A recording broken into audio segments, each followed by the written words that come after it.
into the world of dreams? It is the place where everyone's dreams were gathered, and it was watched by a god. Princess Berserka somehow was lost in there, without knowing that she was about to bring suffering upon everyone. So what happened? Let's follow WOA Fairy Tales with today's story. Berserka was a beautiful and clever princess. She had sisters named Alana. However, Berserka didn't seem to love her much because she was the daughter of Berserka's stepmother. Berserka always thought about her mother, so she often had nightmares about the day when her mother had left the world. Huh? You just had a nightmare? It's none of your business. My mother says before you sleep, you should tell yourself that it's just a dream.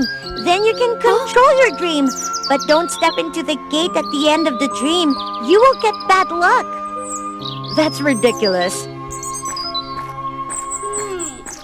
Although Berserka seemed to not believe in what Alana had said, but she still wanted to try it.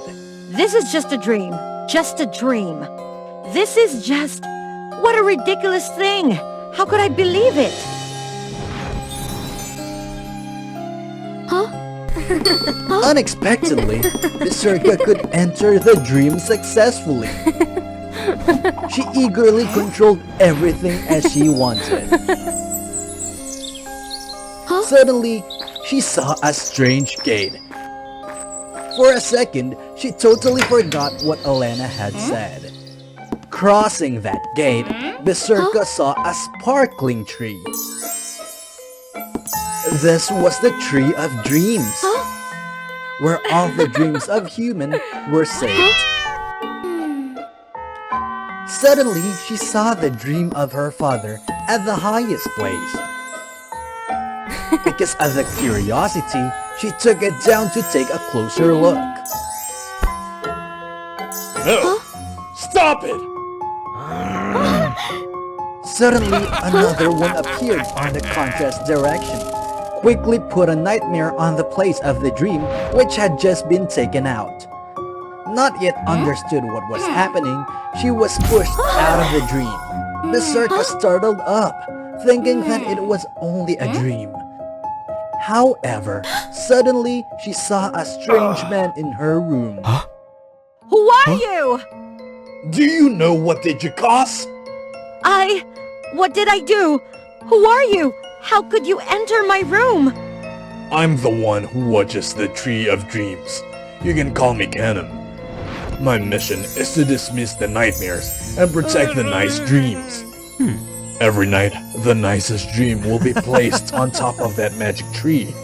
That dream will transfer its energy to other dreams, preventing them from being darkened.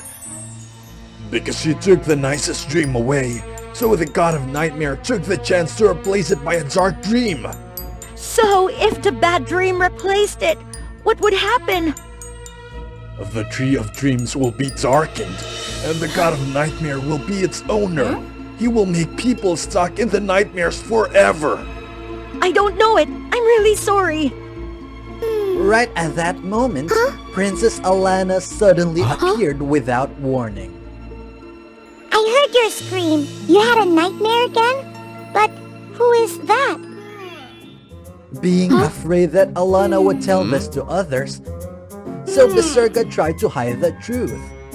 I and my friend is rehearsing a play. That's right, my friend is preparing a surprise gift for Father King in the upcoming party. You're still practicing when it's too late? Because we want to prepare it carefully.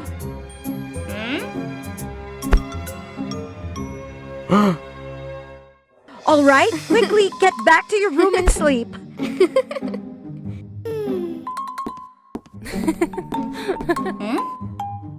Your sister still wants to play with you. How do you know? I could see it in her dream.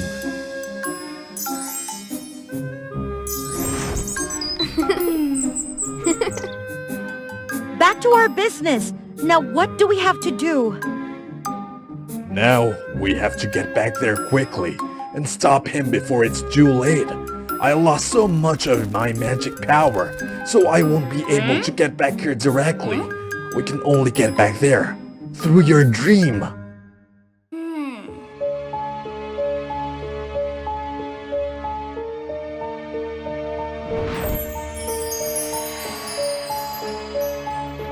A while later, the two finally reached the Tree of Dreams. But Kenan didn't expect that his tree had been darkened so fast like that. Thinking everything's done, the god of the nightmares happily left. The light of the tree went out, Kenan's magic power gradually lost. Both of them were depressed, and they just waited for the worst thing to happen.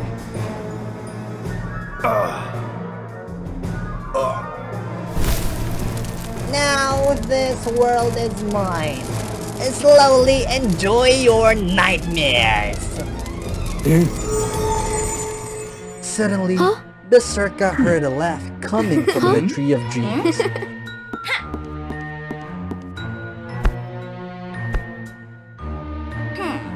That pure laughter was from Princess Alana. That dream has a really strong power. Quickly, put it on top of the tree! The princess immediately did what he said, because the nightmares controlled the tree, so she was not able to fly up anymore, but she had to climb up by herself. After struggling for a while, Berserka finally reached the top of the magic tree.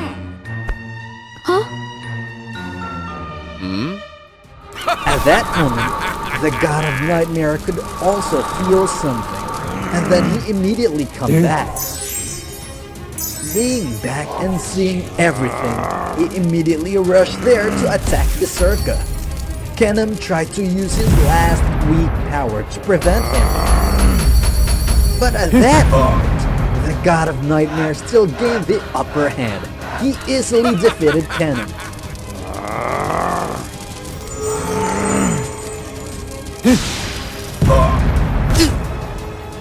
Berserka worriedly embraced Alana's dream.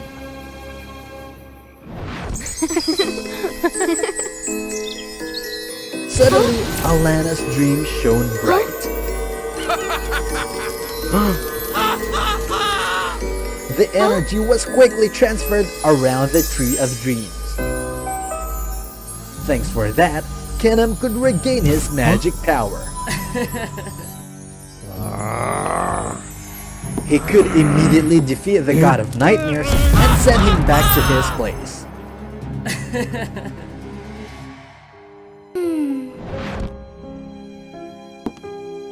I'm sorry for causing troubles to you. No problem. Anyway, you helped me to solve all the problems. Maybe I should come back. It's regretful when knowing that I will not be able to see the Tree of Dream again. You can come here anytime you want. Really? As long as you don't touch our dreams. Of course, I learned a valuable lesson. Thank you so much. Now I have other things to do. Just like that, Berserka happily escaped from the dream. Then, she immediately went to find Alana. After the night before, she didn't hate that little girl anymore. She came closer and played with the little girl. So wonderful! I dreamed of this last night. I know. The princess could finally realize the sincere love of Alana for her, and she promised herself that she Mysterious events often commence beneath the shimmering moonlight, and tonight is no exception. The air was dense, as if swallowed by a looming darkness. Before Carmy's chilling scream tore through the night.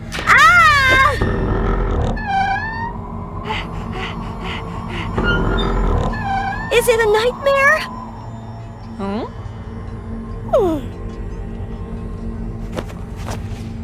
The morning after, that was meant to be a momentous occasion.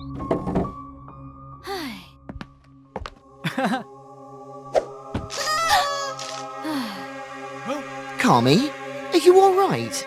Are you feeling unwell? I don't know. I just feel completely drained of energy. Oh. Pre-birthday syndrome, perhaps.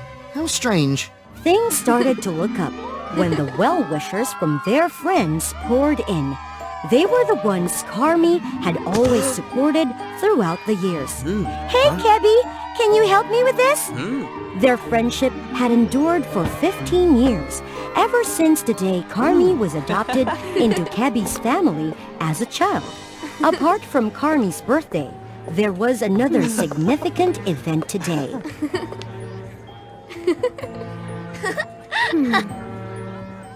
This is Alan Helsing, a new friend in our community. Please help him, everyone. Alan, you can sit. Oh, next to Carmi.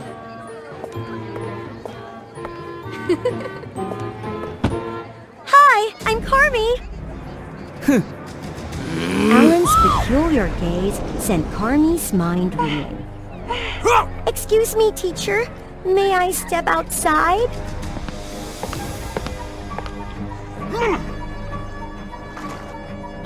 What's up with him?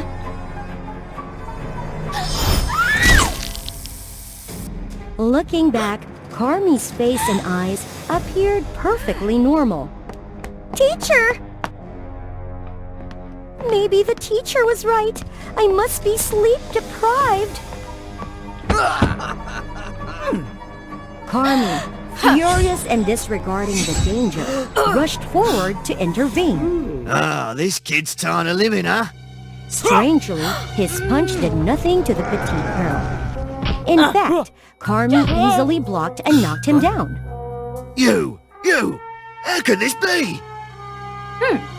The teacher is here! After dealing with the ruffian, Carmi once again found herself surrounded by praise from the crowd. However, Alan's eyes remained concealed within the gathering, still observing unusually. That evening, after enjoying a hearty dinner prepared by Kebi's mother, Carmi and Kebi mischievously slipped away to celebrate their own birthday. Hey!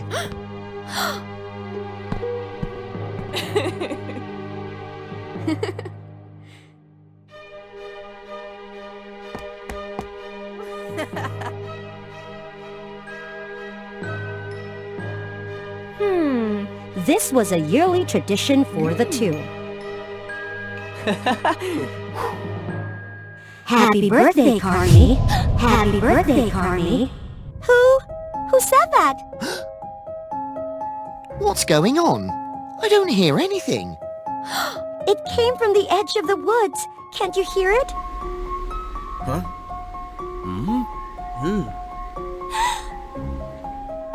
To prove her point, Carmi firmly led Kebi to investigate the source. Suddenly, a flock of bats appeared, behaving strangely.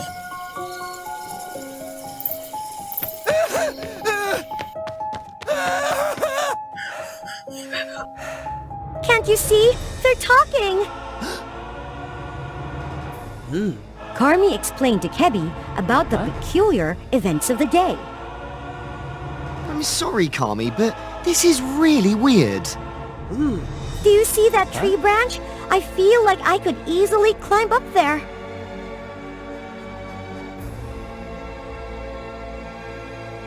Impossible! Whoa! Carmi, where are you? I'm right here.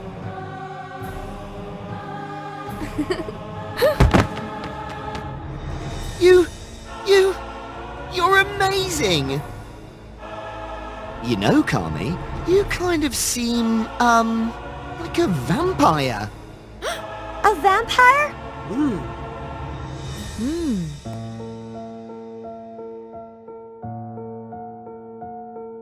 They quickly found more information about these species in one of Kebi's ancient books.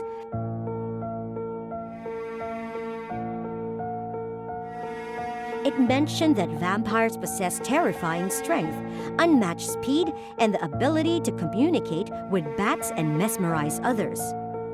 When they're strong enough, they can even transform into bats!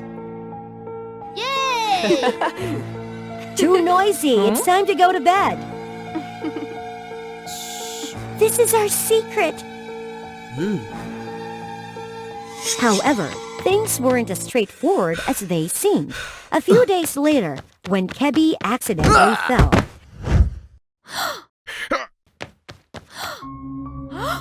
the scent of fresh blood filled Carmi's nostrils, leaving her in a state of emptiness. Carmi?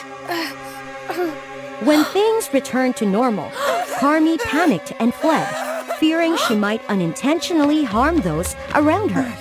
All of this was observed through the eyes of Alan, the lurking threat nearby. Since that day, Carmi did everything she could to avoid meeting people.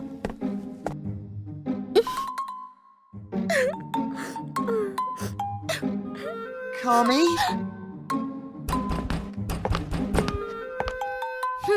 Stay away from me, Kebby. I might hurt you. Let me in. We're friends. You'd never harm me.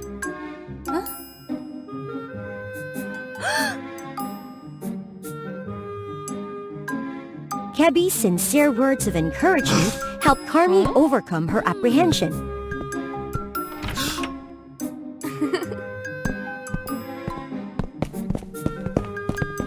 Both of them ventured into the woods to explore Carmi's newfound abilities. As her fears receded, they discovered that Carmi's abilities could provide wonderful experiences akin to those found in fairy tales. Never before had they enjoyed themselves to such an extent. On the way back, Carmi playfully teased Kebby. Haha, just kidding, Kebby! But someone didn't see it that way.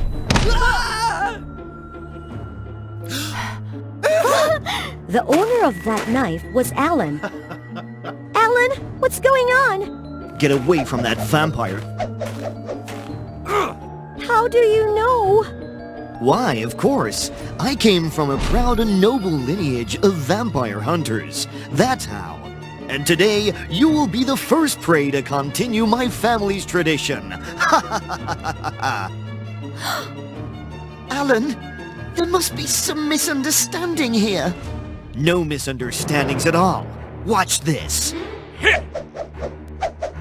Carmi's body immediately responded, helping her evade Alan's precise attacks.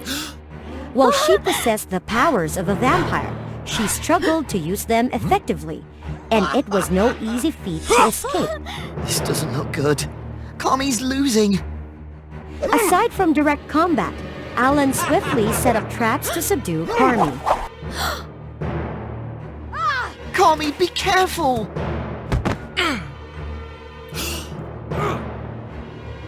As predicted, Carmi grew weaker. Carmi, run! Alan, unexpected, who was just moments ago his prey, now turned into his savior.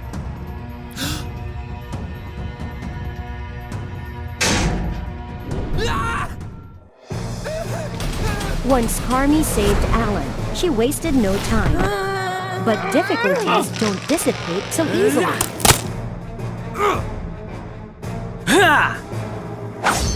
The sword was plunged into the ground, a resolute act by its owner.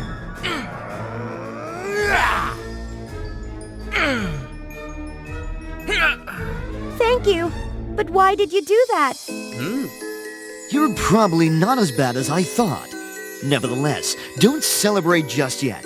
I'll be keeping an eye on you everywhere. If you know any unusual signs, I'll... Oh, come on. That's not going to happen. I guarantee it. So in short, why did you become a vampire, Carmi? Strangely, there were no bite marks on her body, which indicated that Carmi had not been bitten. As they pondered this perplexing situation, a tall, dark figure appeared. Vintage attire? Wild features like in the books. He's a vampire. Hello, my daughter Kami. Once upon a time, there was a kingdom of playing cards ruled by the very loving Queen of Hearts, who cared deeply for her subjects. Her duties were always as challenging as a mountain, leaving her with hardly any time to rest. Alongside her were two trusted aides, the Duke of Diamonds and the Knight of Clubs. Additionally, the Queen had a younger sister, the Princess of Spades. However, Spades did not particularly like her elder sister. She believed that she, not Queen Heart, should be on the throne. Many years ago, Spades was thought to become the queen due to her intelligence and wit. However, things didn't turn out as simple as Spades had imagined. Are you okay? How did you stumble like that? My leg hurts a lot. Perhaps it's because you forgot the lucky golden ball. That's why you encountered this misfortune. You must go back and retrieve it. Let a servant fetch it. With injured feet, you won't make it back in time for the ceremony. No, I don't want anyone other than us touching it. Unable to see her sister sad, Spades decided to return and get the ball for Heart. Despite searching every room, Spades couldn't find the golden ball. When she gave up and rushed to the ceremony, it had already ended. Spades arriving late made everyone feel neglected, and they decided to crown Queen Heart. I was late because I went back to the room to get the golden ball for Heart. So, where is the golden ball? I didn't find it. Heart, please explain to everyone. At this moment, Spades saw the golden ball in her sister's possession and realized her sister's plan. Disrespecting others and lying is not worthy of becoming the queen of the card kingdom. From then on, Spades harbored great resentment toward her sister and sought the right moment for revenge. After many days of searching, Spades finally found a way to make her sister disappear. An ancient labyrinth where the ferocious Minotaur was confined. On Heart's birthday, Spades sent a letter expressing a desire to reconcile and meet at the labyrinth. Overjoyed, Heart immediately ran to find her sister.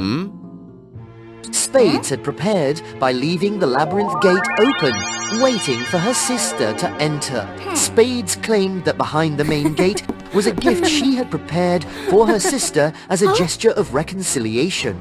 Queen Heart, trusting without a hint of suspicion, proceeded into the room. As soon as the opportunity presented itself, Spades swiftly closed the door. Enjoy your gift, dear sister. I'll take over your throne as the queen. The disappearance of Queen Heart caused great concern among the people. Without a queen to handle affairs, the kingdom will fall into chaos. I can replace her, although I'm not free. But if you wish to have someone as queen, I am more than willing. But, Your Highness Spades, I fear that this is impossible. Have you forgotten? If not for the incident, the throne was meant for me. I'll only temporarily replace Queen Heart in her absence. In that case, please assist until we find Queen Heart. You'll never find my sister again. Finally, I can take back what was mine. However, after only a few days, Spades' dream shattered as the life of a queen was not as easy as she had thought. She had to work continuously with hardly any time to rest. I won't do it anymore!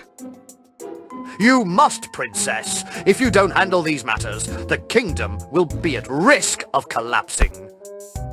Who knew a peaceful kingdom could have so many issues like that? Because all issues were resolved by Queen Heart. The kingdom could enjoy such peace. I'll find Queen Heart for you, is that okay?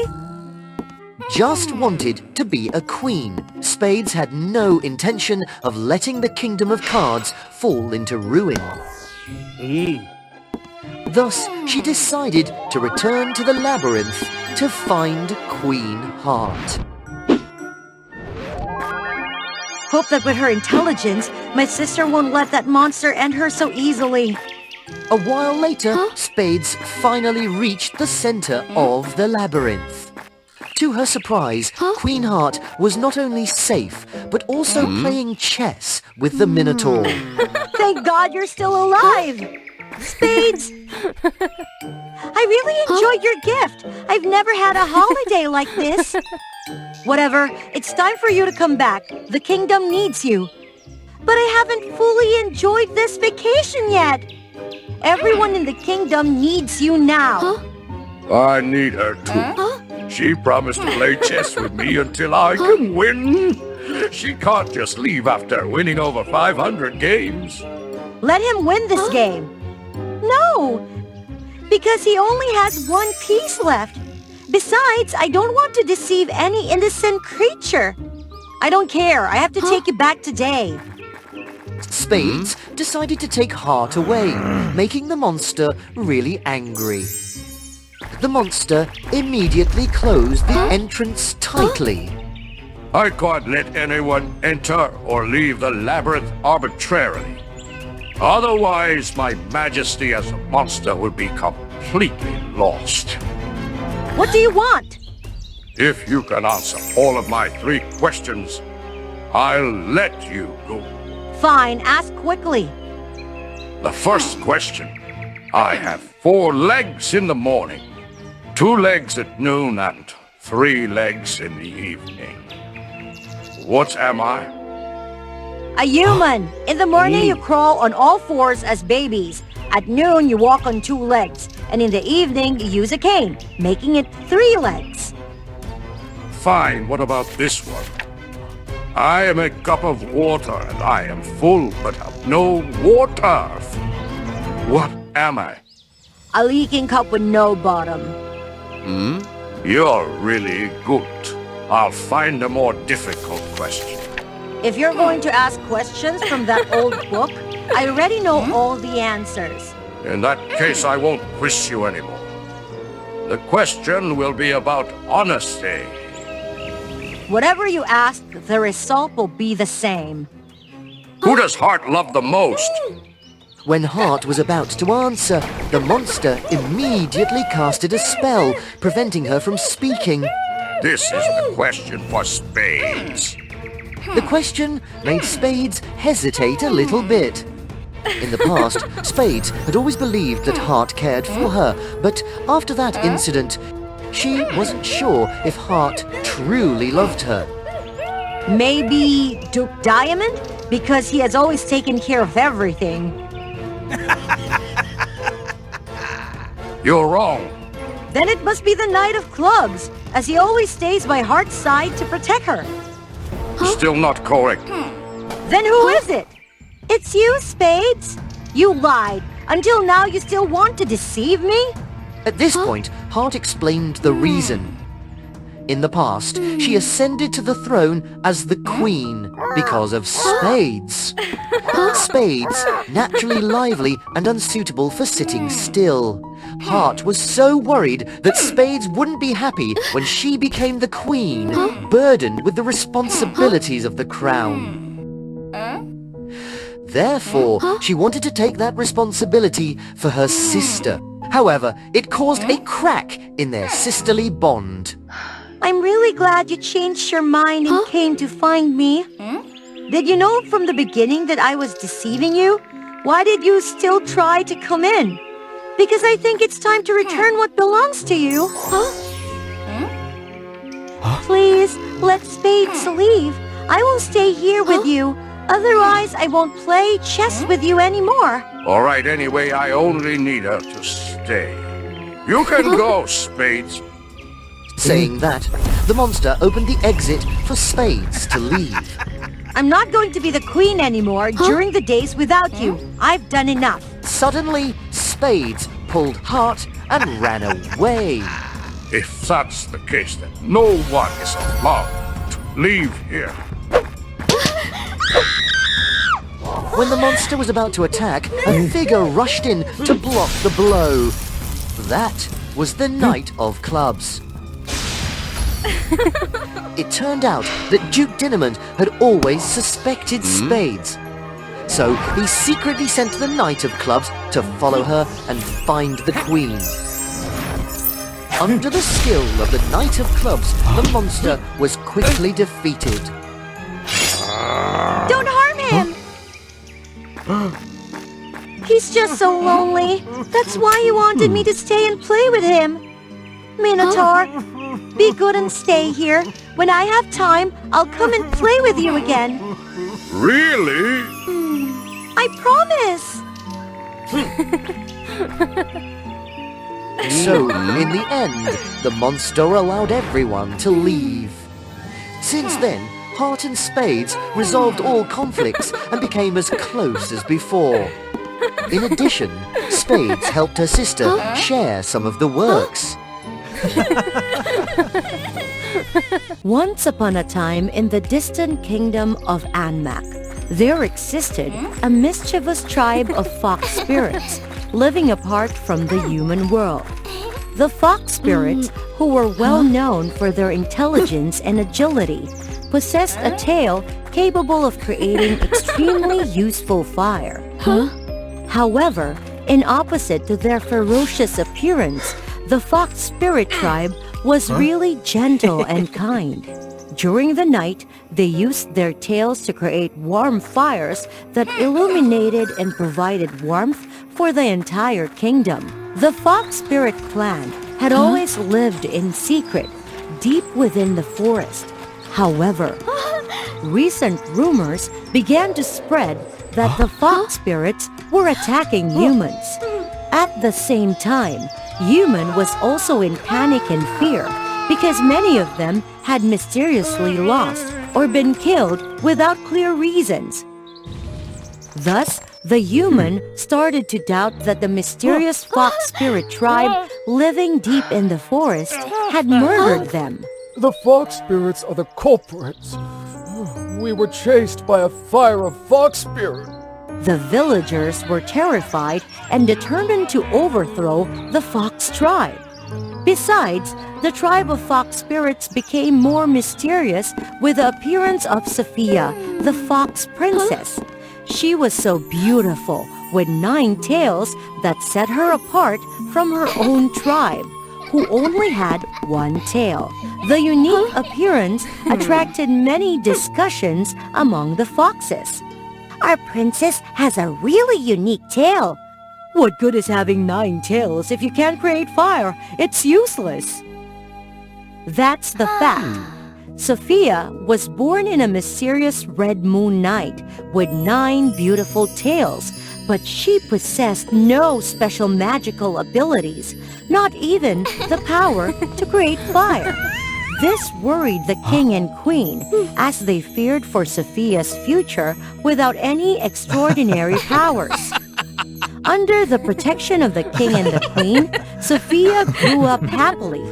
That year, when she reached 18 in the grand palace of the fox spirit tribe, everyone was celebrating her birthday with joy and dancing, when suddenly a group of people arrived to attack them. The fox spirit tribe was caught off guard. Everything was like a chaos.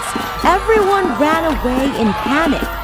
At that most dangerous moment, the king and the queen had to take the princess to a secret tunnel behind the palace. But they could only get Sophia to safety before being unable to escape. No! Dad! Mom! No!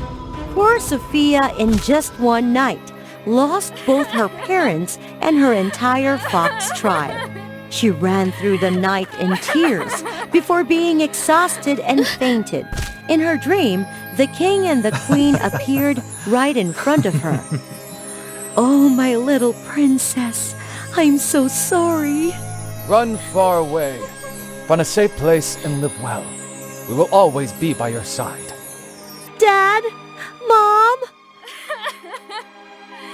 At that moment, joyful celebrations echoed from the direction of the palace, making Sophia hurtful. She couldn't understand why humans had such hatred for her fox spirit tribe. To find the truth, she decided to return to the palace of fox spirit tribe. Sophia was astonished while seeing the human was celebrating right in front of the glamorous palace of her tribe. The peace is back! Fox Spirit is defeated! We don't have to be scared or to worry anymore! It turned out that the people in the village had been experiencing mysterious deaths for a long time, and they believed that the fox tribe was using their fire-producing tails to harm humans. At this point, Sophia began to understand the reason why humans wanted to exterminate the entire fox tribe. It's not right! Our fox spirit tribe could never harm human. We have always wanted to live in peace. There must be some misunderstanding here. Then she immediately snuck into the village to investigate further. Suddenly, a suspicious-looking fox appeared, sneaking out from within the village. Nobody else seemed to notice, but Sophia was the only one who spotted it. That guy is Fox Spirit? Why haven't I seen him before? Sophia, with full of suspicion, decided to follow him into a deserted forest. Suddenly, an old woman collecting firewood approached. The fox immediately rushed there, causing the old woman to scream in horror and faint. Sophia really panicked because she had no magic power, so she couldn't attack him. To save the old woman, Sophia decided to take a daring step by taking off her cloak and throwing it to the wicked fox spirit. Luckily, the cloak wrapped around the fox's head, causing him to stumble and fall down a nearby slope. Right at that moment, the villagers finally came as he had heard the old woman scream. They saw Sophia, the nine-tailed fox spirit, standing next to an unconscious woman. They immediately misunderstood that she had been the attacker. Then they chased and attacked her. Sophia fled to a cliff. The villagers then also got there and surrounded her. I don't harm human! You all misunderstood me! Not believing that, the villagers immediately attacked her. Suddenly, a light appeared and brought her away. Sophia could easily escape, but that only confirmed in the villagers' minds that she was a wicked nine-tailed fox who always harmed humans. She woke up in the forest and saw her parents' soul. My little princess, your father and I will always be with you. Watch you every day. Stay strong, my dear. Seeing her parents' soul fading away, Sophia was filled with sorrow. It seemed her parents had used too much of their energy to protect her, so they had lost the last energy to survive. Looking at her parents sacrifice themselves for her, Sophia was heartbroken, and that strengthened her determination. I have to restore the honor of the Fox Spirit Tribe. Once again, she decided to return to the village. However, she was better prepared. She diligently practiced martial arts day and night, always in a state of readiness for combat against that evil fox spirit. To prepare for the worst case, she always brought the sword along with her. However, no matter how hard she had tried, her 9 tails still couldn't make fire. That was the strongest weapon of the fox spirit tribe, but she was helpless with herself. Why can't I produce fire, no matter how hard I've trained? Am I truly useless? Then, on the mysterious dark night, the howling of wolves sent chills down her spine, and she felt something wrong. Sophia quickly rushed to the village and discovered large, suspicious footprints. It's too dangerous! I have to act immediately! Following the footprints, she reached an abandoned temple at the edge of the village. She was so astonished when seeing all the villagers who had been attacked and gone missing were imprisoned there. Hello, beautiful Princess Sophia. Sophia bewilderedly looked at him, and she exclaimed in astonishment, "Dad?" Yes, a face looked exactly like the majestic king of the Fox Spirit tribe. Also her revered father, but with a starkly different demeanor. You must be terrified and full of suspicion now. Let me introduce myself first. I'm Morris, your father's identical twin brother. My father's brother? But why? Why did you harm those innocent people? They haven't done anything to you. It's all because of your father! He told her the story from that year. It turned out that in the Fox Spirit tribe, there were two prince brothers who deeply loved each other, Maris and Felix. The elder brother Maris should have been the one who inherited the throne. However, for no apparent reason, their father chose Felix as his successor. Maris had been really angry, unable to accept the reality. He killed all the innocent creatures, then became a terrifying demon. Seeing his older brother lost his goodness, Felix devised a powerful plan to prevent further harm. Then, on a night with a blood-red moon, the same night when Sophia was born, a deafening howl, just like a wolf's, echoed through the forest. Felix rushed to the source of the sound, but it was too late. Maris had escaped and disappeared. Then years later, at that day, he came back for revenge. The king made a perfect decision because he had seen through your evil nature and ruthless mind. As the princess was about to finish her sentence, Maris prepared to end her. But suddenly, the crowd began to gather outside. The show is about to begin. Like a flash, he jumped onto the roof and left. The people arrived and found Sophia at the scene. Their anger and resentment swelled. They took her away without giving her a chance to explain. Sophia cried out in despair, unable to provide any clarification because Maris also came from her lineage. The villagers lit torches one after another and threw them towards her. Your Fox Spirit tribe will have to pay for what you caused. Everything is not like what you saw. Our Fox Spirit tribe is innocent. Quickly, a large fire burned out, swallowing Sophia's anguished cries of injustice. In her desperation, the spirits of the king and queen appeared once again beside Sophia, using their last remaining strength to create a protective circle of light that shielded her from the raging fire. Maris watched from a distance, satisfied that he had finally avenged Felix and the Fox Spirit tribe that he despised the most.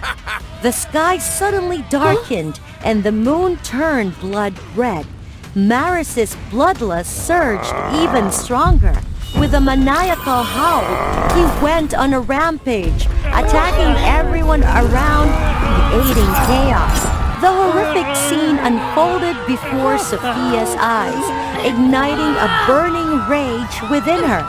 Unleashing a surge of power she had never experienced before. The flames were extinguished, and Sophia emerged with a stunning, formidable appearance.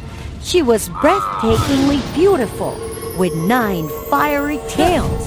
With the power of her 9 tails, she quickly defeated Maris to the surprise of the villagers. The battle ended, the evil was punished, and the truth was revealed, restoring the Fox Spirit tribe's honor.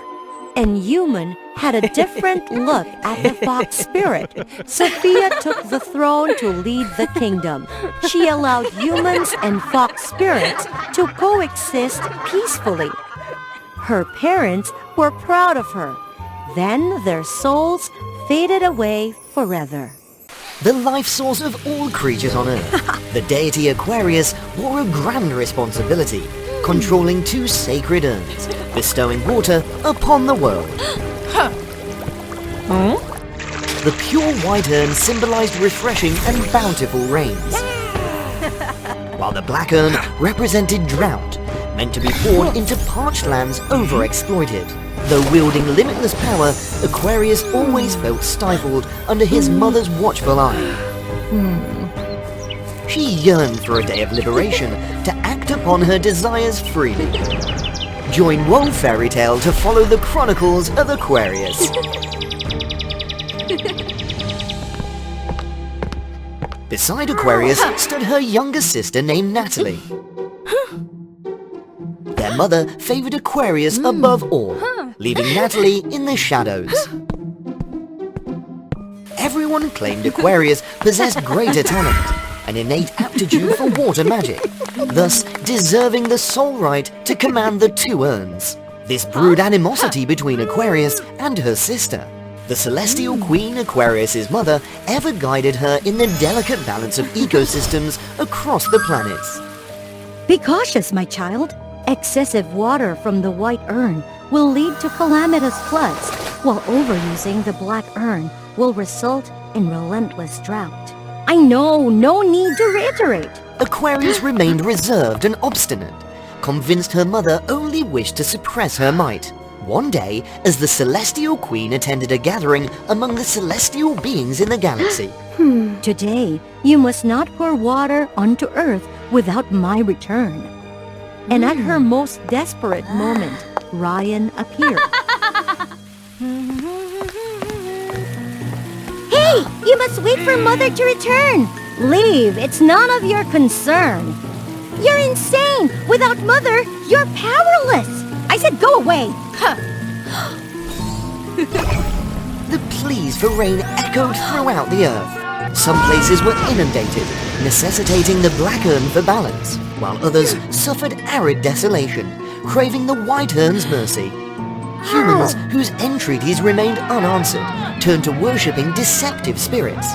Overwhelmed by the multitude of pleas, Aquarius grew panicked. In a moment of haste, she accidentally emptied both urns, creating a severe imbalance on Earth. Half the land's desiccated, succumbing to relentless drought, while the other half luckily remained fertile.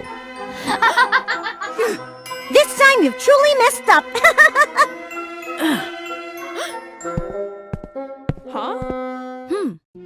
This is too much. You are truly irresponsible. Hand me the 2 urns. The Celestial Queen enchanted the 2 urns, rendering them unusable for Aquarius until she proved her worth once more. Aquarius lost all her powers and was banished in disgrace.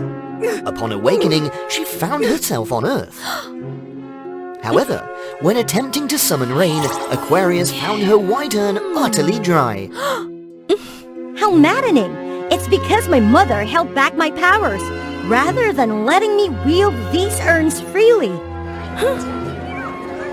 They forever rely on the gods. Once revered, Aquarius now languished as a forsaken entity, falling into a path of transgressions. She became the sovereign of the celestial realm in the fertile land. Considering themselves superior and viewing the people in the arid land as slaves. But Aquarius paid no heed. Daily, she reveled in never-ending night feasts, carefree and thoughtless. One day, everything had changed. Mom, I'm so hungry. Please, could you give me something to eat? Out of my way! Their eyes locked, and an illusion emerged.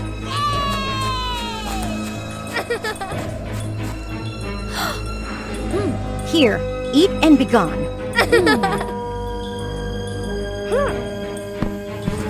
The next day, she encountered the same boy.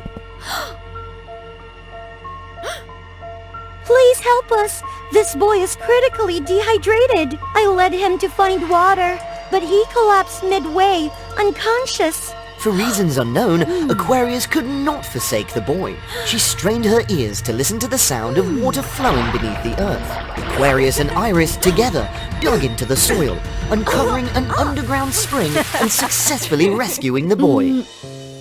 Subsequently, they led her to meet the afflicted people due to drought. Has it worsened to such an extent? Please help them too. They are blameless, yet they bear the burden of their own misdeeds. Very well, I shall aid them. She investigated the link between the two desolate and fertile lands, realizing that creating an enormous canal could transfer water from the fertile to the arid. Aquarius, alongside Iris, rallied the villagers to collaborate. With each passing day, Aquarius grasped that happiness sprang from giving and diffusing love to others. After tireless exertions, Aquarius and the villagers succeeded in bringing water. However, all was obliterated in an instant. Ah! Change back, you monstrous thing!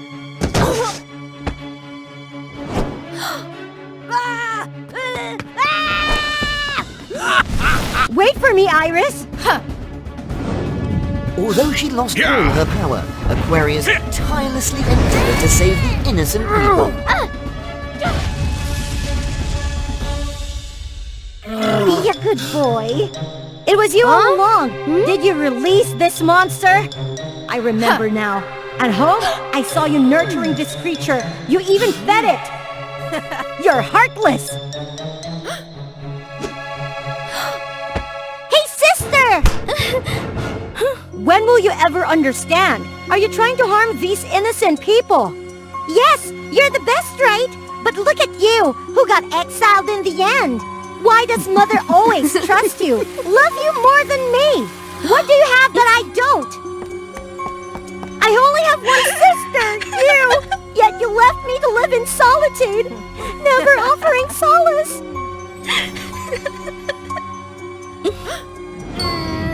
You're unworthy! I will replace you as the water bearer! Hand me the 2 urns now! Otherwise, my creature will annihilate everything!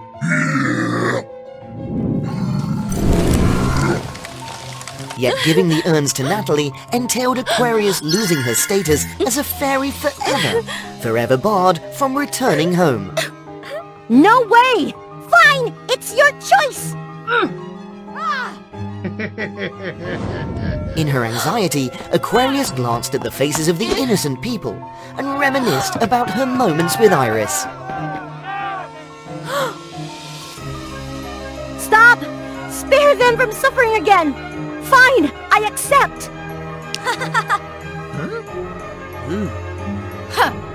The moment Aquarius sacrificed and handed over the 2 enchanted urns to Natalie was the moment she proved her transformation. Balance was restored to her, and Aquarius regained her power to control water. Yes, you are the greatest!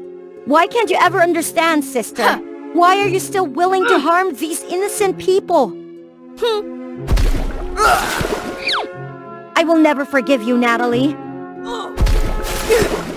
Fool! Even her own sister, Aquarius couldn't comprehend. That's enough. Both of you, go home now.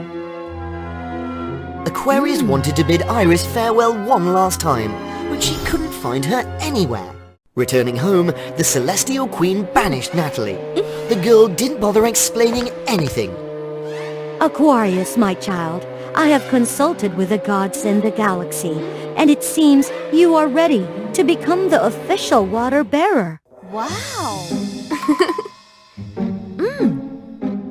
Since then, Aquarius became a constellation in the universe and could live in the Zodiac region, actively performing her role as the water bearer of the world. People born under this constellation would possess wisdom, confidence, and strength. One day, while visiting Earth, Aquarius found Iris's lost necklace. When she wore it, she was shocked to find herself transformed into Iris. Now, everything became clear. Despite enduring countless injustices and favoritism, her sister had silently helped her all along. Even the monster wasn't released by Natalie, but had come to Earth by itself. All because of her sister's selfless giving, Aquarius found the greatest happiness. Perhaps it was time for her to apologize to her sister and make amends.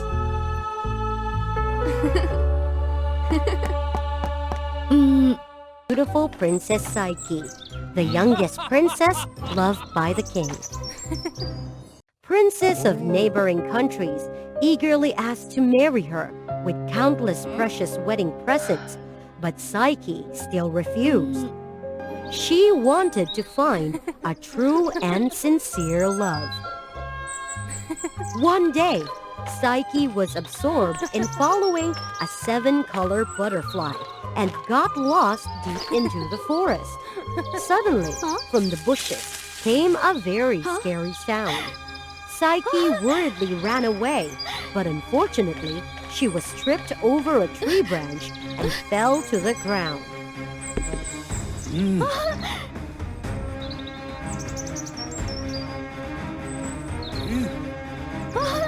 You! Who are you? I am Princess Psyche, the only daughter of the king. You must not be rude to me. Hello, Miss Psyche. I have heard of you for a long time. You are more beautiful than rumors say. I don't know you.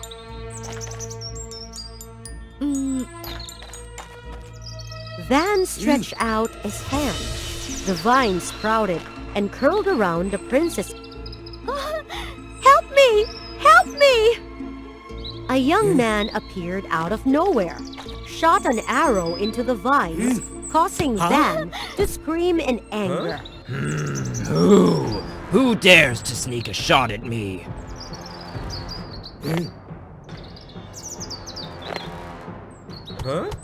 How brave you are! Let me teach you a lesson. The boy's arrows were quickly brushed aside by Van. Looking at Van's rough body, he suddenly had an idea. He quickly climbed up the tree, took out 2 flints from his pocket, made fire arrows, and shot them down to where Van was reaching out his long arms to grab the young man. It's hot! The young man approached the princess and gently helped her up. The two fell in love at first sight. Unfortunately, Hel, that brave young man, was dumb. Hel took the princess back to the palace and said goodbye. From then on, Princess Psyche often hid from the guards to sneak out of the palace to walk with Hel. Even though they couldn't talk, they both understood each other's heart. Then one day, just returning from the palace, Psyche received news like a bolt from the blue. Van brought the princess's bracelet to propose. This is our betrothal, Your Majesty. She has agreed to marry me.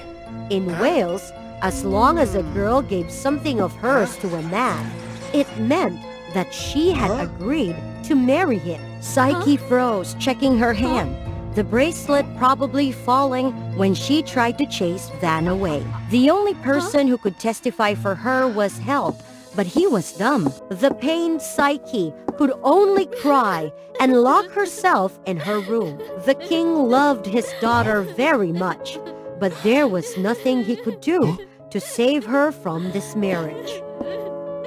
The news of Princess Psyche's marriage quickly spread throughout the kingdom. Hel heard about it and went to the palace to testify. Because he couldn't speak, the soldiers stopped him right from the gate. Psyche desperately looked at the wedding dress hanging on the wall, decided to take her life away by eating the wild plant clinging to the window wall. Before she has gone forever, she heartbrokenly left a farewell letter expressing her love for Hel. Meanwhile, Hel quickly disguised himself as a guard and sneaked into the princess's room. What a pity when he came a step late. Psyche!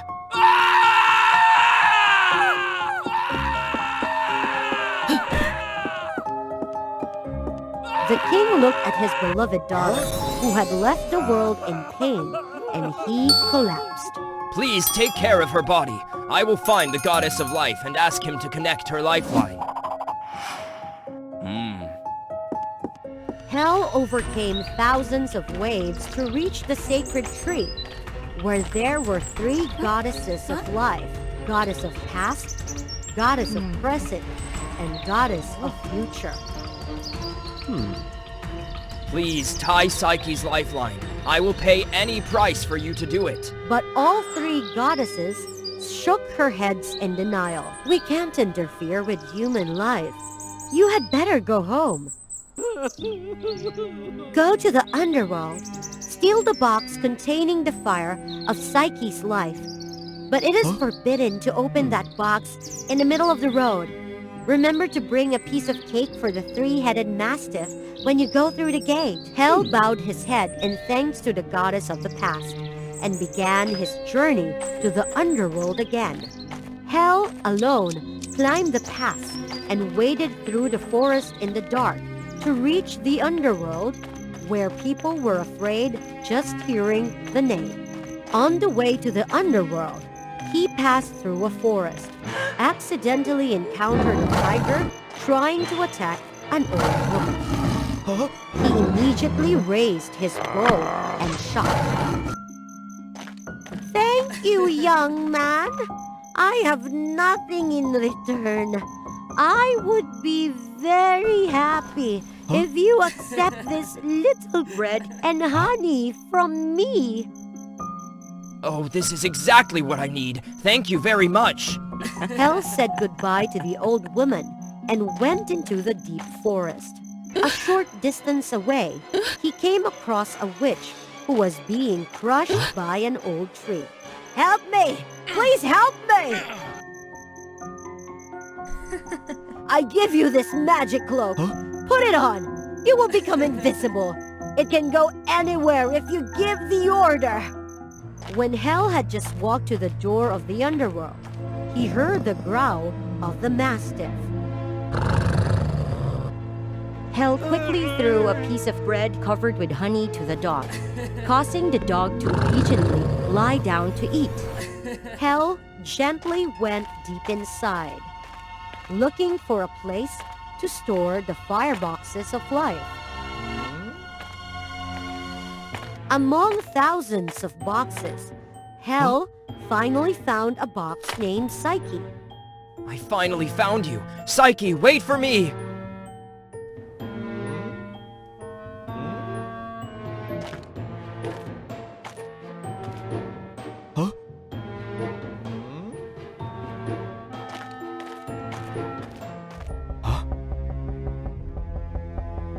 Hell, please release me! It's so dark in here. I'm scared. That's Psyche's voice. Maybe she woke up. Hell, it's too hot in here. Please let me go. I'm begging you. I can't take it anymore. But the goddess of the past said I must not open this box. That's because she wants to lock me. Please, let me go or I won't be able to return to my body.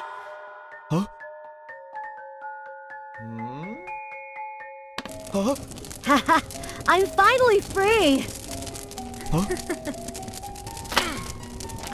Get back to the box, Psyche. The noise woke up the mastiff.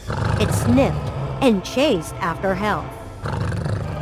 Hell was scared as he ran and tried to jump up to catch the fire, but unfortunately tripped and fell. His cloak came loose, revealing his body. Ah! His scream awakened the queen of the underworld. Close the door of the palace. Catch anyone who dares to come here to cause trouble. Hell was scared to see the flames floating in front of him, and quickly grabbed the cloak of invisibility and threw it at the fire. Cloak, quickly bring the flame to the princess. Psyche, I love you. The cloak heard Hell's command, quickly flew up, caught the fire of life, and quickly escaped from the slowly closing door.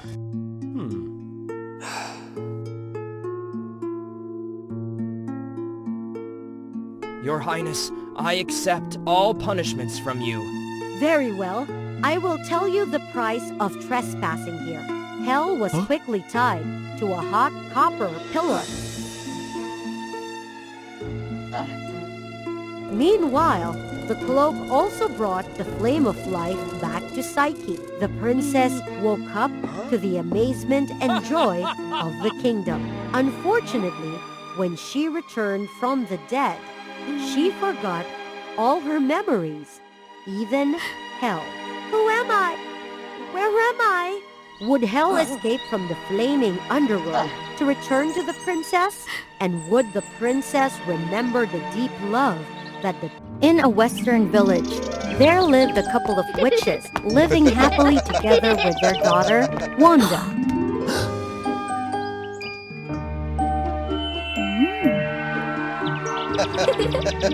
It was thought that the secret of their identity would be hidden forever. But from the east, the fierce demons suddenly came to riot.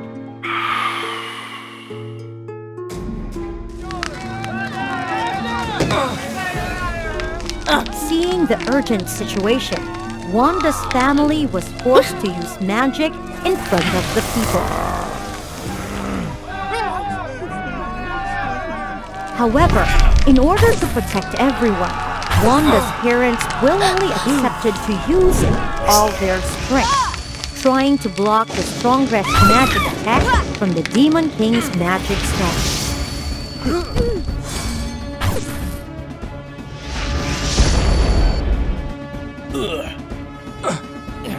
When the demons dispersed and retreated, Wanda's parents also fell. Wanda rushed to use her healing powers to save her parents, but she realized that the magic wouldn't work this time. Wanda, don't blame yourself. No matter how strong your healing magic is, it can't undo the Demon King's strongest spell. So... We may not be able to survive, but I hope you will always smile and do good deeds without asking for anything in return. After giving their last words to Wanda, her parents passed away. Wanda suffered, and suddenly she spread a strange power around the village. Seeing that the demons were gone, the people also flocked to Wanda to chase her away. It's all because your family is a witch, so you attracted those demons to invade our village. That's right, go away! Because her body was still weak after the battle, and no one would listen to her, Wanda accepted to leave.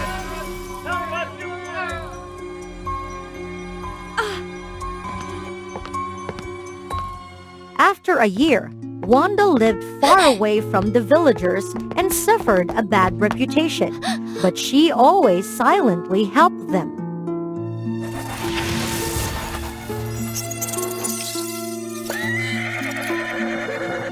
However, as Wanda was happily helping people, she suddenly heard a noise behind her.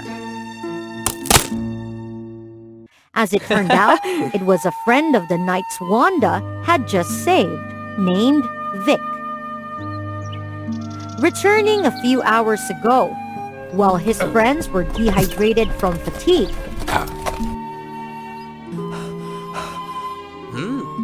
he was looking for a source of water and accidentally ran into Wanda on his return.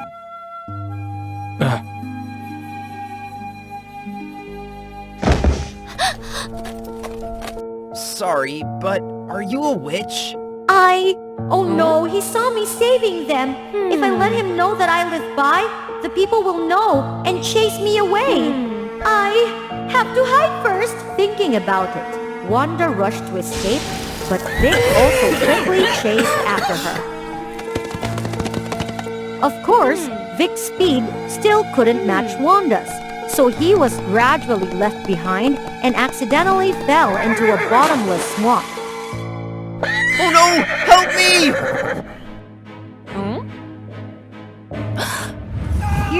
the cry for help, Wanda couldn't leave them, so she went back to save the poor people.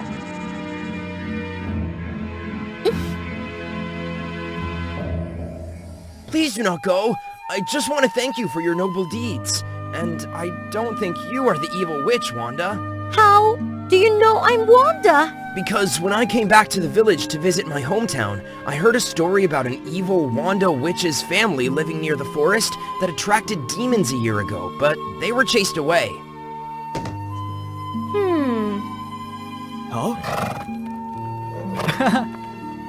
But please don't be sad. In front of us right now, you're a really very kind girl and always ready to help people. So I'm sure you're not as bad as people say. Wanda saw that Vic was not a bad person, and he even enthusiastically started a conversation with her. Wanda was sad and told Vic the whole incident that year. After hearing, Vic offered to help Wanda return to the village to clear things up. But what if people don't want to hear me and accept me?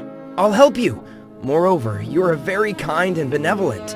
Surely people will soon understand and accept you. But I still feel insecure inside. What's wrong? You don't believe I'll help you? If I lie, you can punish me with magic at any time.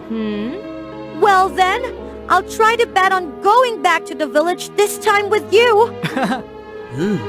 When they returned and explained everything to their knight friends, Wanda and Vic decided to return to the village with them. At first, the villagers who saw Vic and the knights welcomed them with great joy, especially the village chief, Vic's father.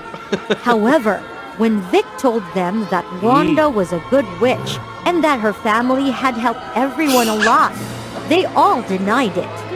Vic, you have been enchanted by her. How can a witch be kind and bring good things? But...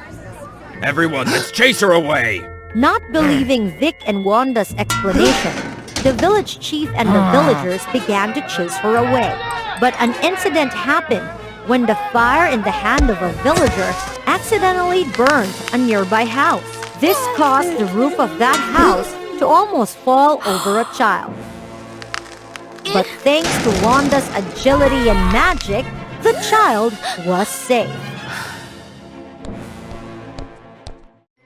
Not only that, Wanda also healed the child's wound right in front of everyone. That made the people very surprised, confused, and rethink about Wanda. Father and the people have seen that. Wanda is always ready to help people, despite being shunned by everyone. I ask everyone to give Wanda a chance to prove herself.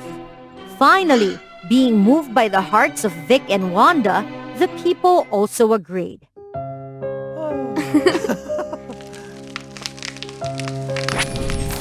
Since then, with Vic's help, Wanda had always tried to use magic to save the people. Gradually, Wanda gained the trust of everyone and grew feelings more and more with Vic.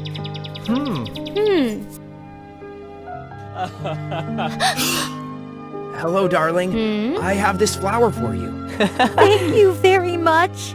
However, the joy didn't last long as the Demon King rose again after recovering his stone's powers with the goal this time to destroy Wanda and the villagers. Seeing the Demon King and demons coming to destroy the village, Wanda and Vic teamed up to fight them.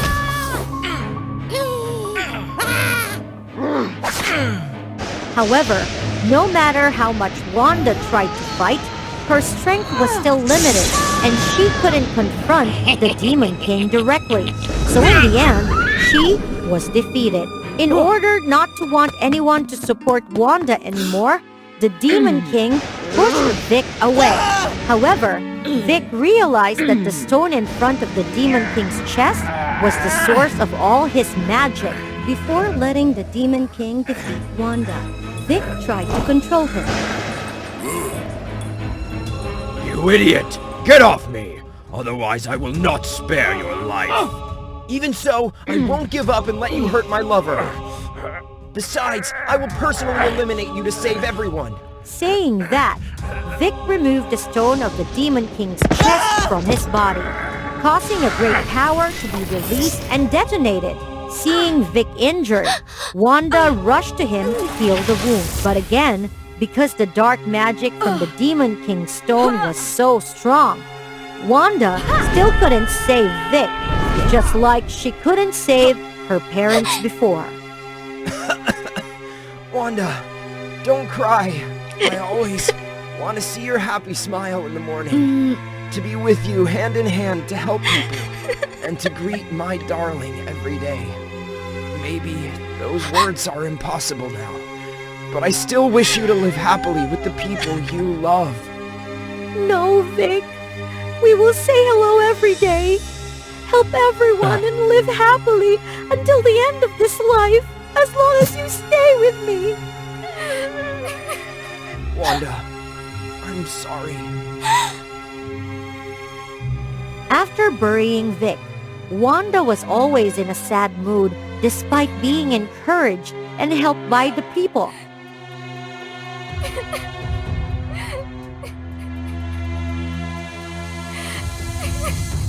And this time, when Wanda's distressed mood reached its peak, she inadvertently released a strange source of power throughout the village again.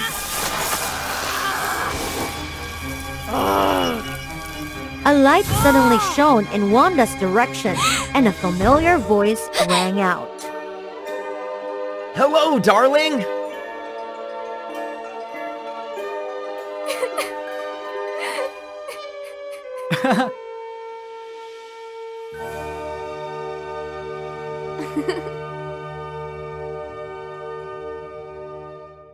The moment a child is born is the most marvelous and sacred event for a mother. However, for this mother, it's only half of the truth. These are the twin flames of love and hatred, Mila and Chloe. The imprint of twin flame power has been placed upon them. They are two parallel souls, forever bound to each other, able to understand each other's emotions and experiences. Please subscribe to WOA Fairy Tale to follow the story. There's an age-old rule: love gives birth to hatred. And for every 10 children born of love, there will be one twin sibling born of hatred. Chloe and Mila had contrasting childhoods.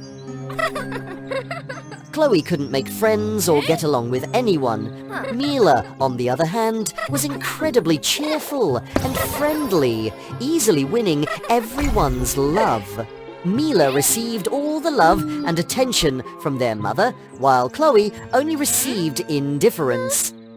This neglect only amplified Chloe's negative emotions.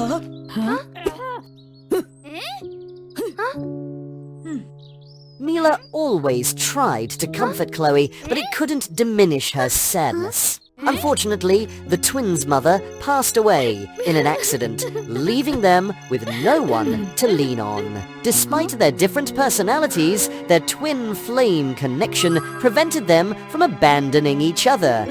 As they grew up, they both started working at the Human Life Union, an organization dedicated to helping humans deal with complex emotions. Working together, they often clashed. The world would be better if people loved each other.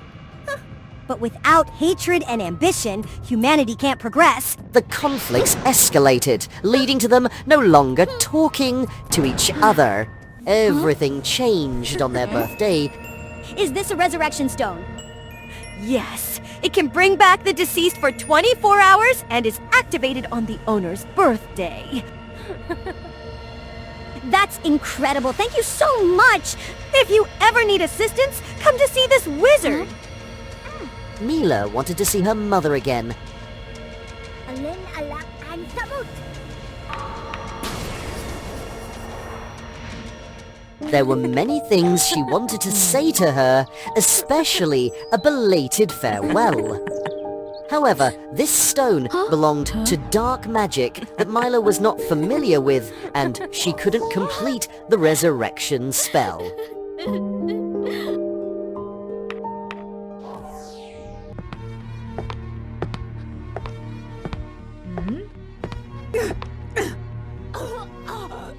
What on earth is she doing? When Chloe arrived, she found Miller packing to meet the wizard and get a second stone.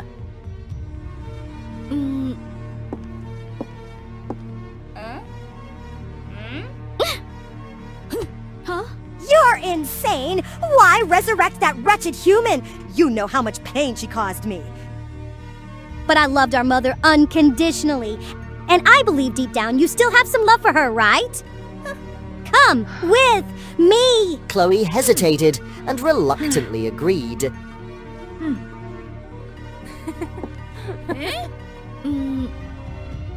I'll destroy that stone with my own hands! She doesn't want any more emotions or memories about that terrible human. Both of them were unaware that a group of vengeful fairies had been secretly observing them.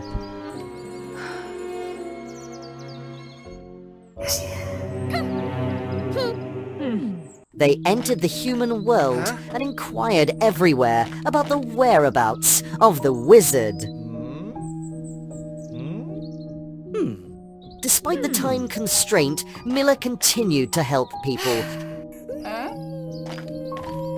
Her abilities helped a child find a passion for soccer.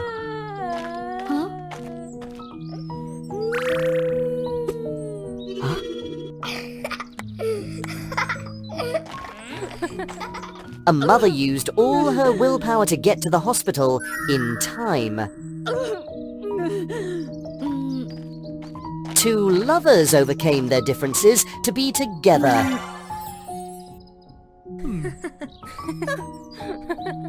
What do you see? This world needs love. But it also needs hatred and ambition. Chloe helped a girl stand up against bullies.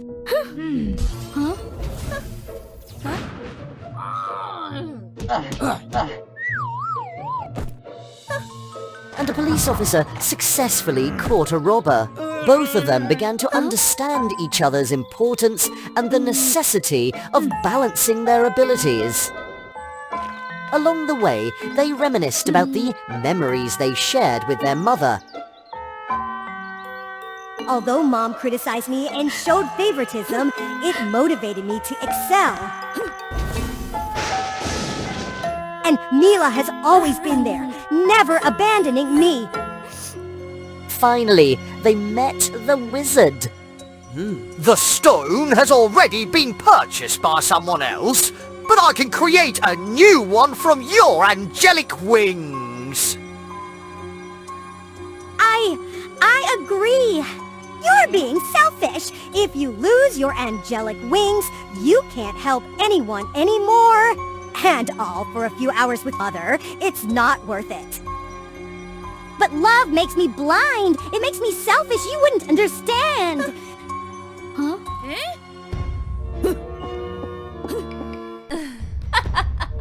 At last, we've caught up with you! These vengeful fairies were once troublemakers expelled from the fairy realm. They wanted to capture Mila, eradicate all twin flames of love, and seek revenge. Their former colleague was their ally, and it was all part of a wicked plan. Stay away!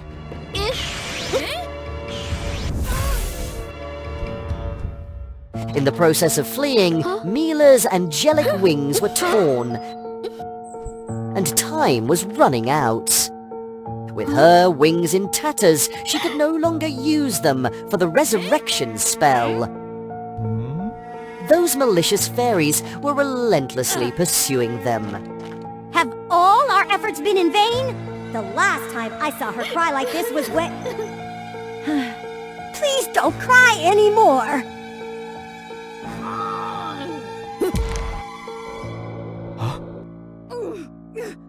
Hey, Chloe!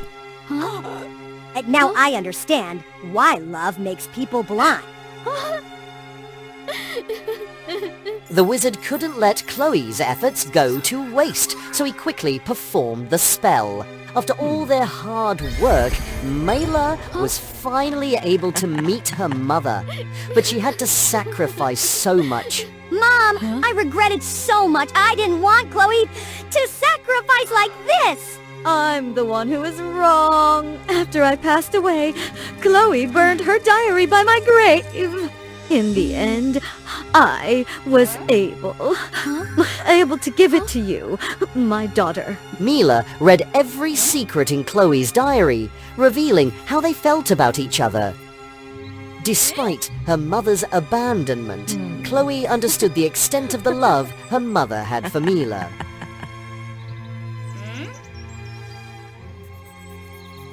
She consoled herself with that borrowed love.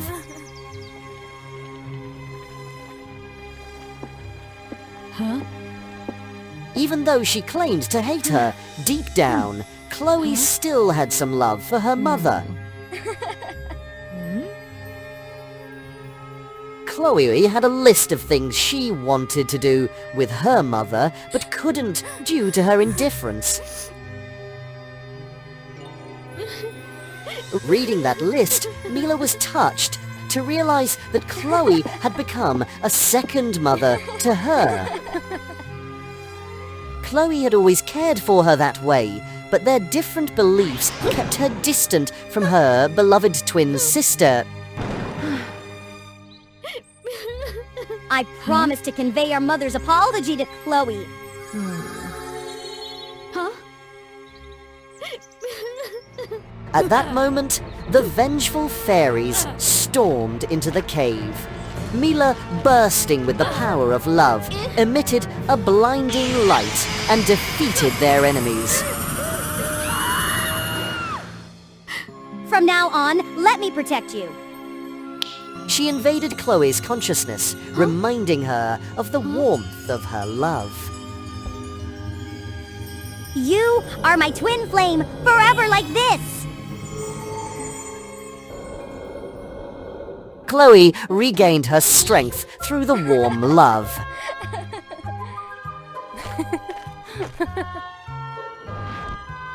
From that moment on, the two sisters lived happily together.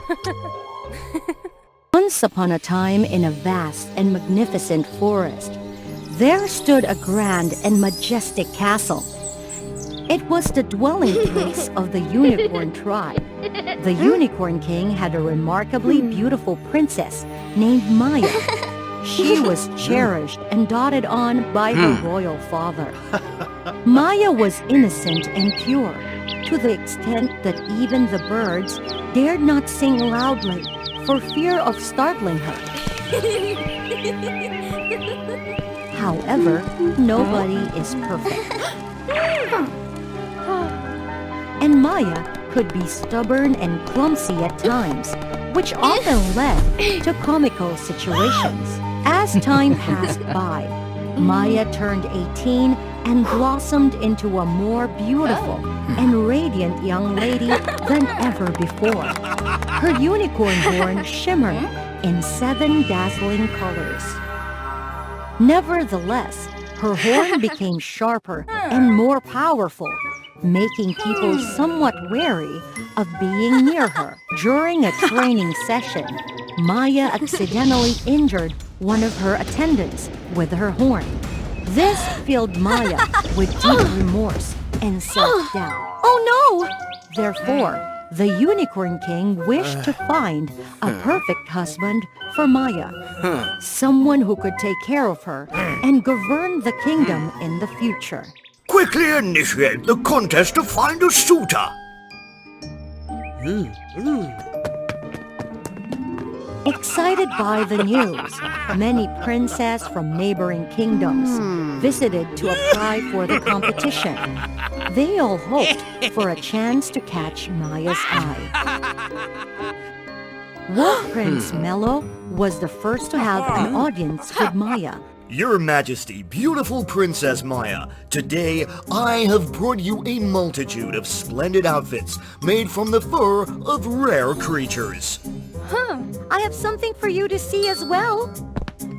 Maya led Mello to her dressing room. He was astounded by the extensive collection of dresses and garments she possessed. Fish Prince Eric entered with an air of arrogance. He presented Maya with precious pearls and treasures from the deep ocean. These are the most valuable possessions of the deep ocean. If you choose me, all these treasures will belong to you. Maya glanced at them indifferently. I already have these things.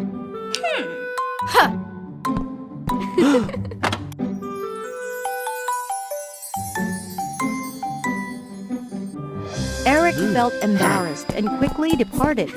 It seemed that Maya was not attracted to material wealth. Even with all the extravagance, she longed for simple love. Father, I will seek my own destiny. I want to decide my own happiness. Lock the princess in her chamber. She shall not set foot outside the castle. Release me! Set me free! As night fell, Maya sat sorrowfully in a corner of her room, gazing outwards. Tears streamed down her face as she felt the suffocating control imposed by her father. The king is so controlling. I must escape from this place. Helpless, she slumped down but suddenly startled at a hoarse voice. Princess Maya.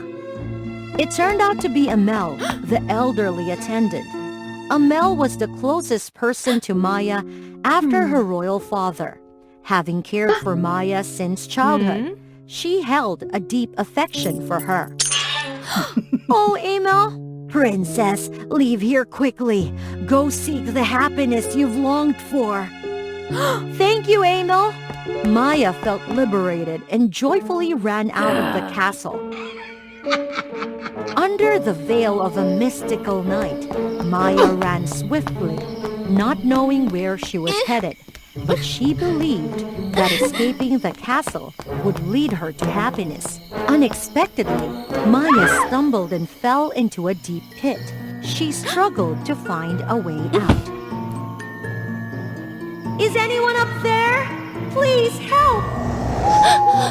Maya cried and trembled in fear until she exhausted herself. As morning broke, Maya was awakened by loud calls. Girl, are you all right? Girl? Maya slowly regained her senses and looked up to find a handsome and gallant figure before her. My destiny has arrived. Don't be afraid, girl. I will help you. Maya's heart skipped a beat, captivated by his handsomeness. Forgetting that she needed to escape, Ricky swiftly lowered a rope to offer Maya.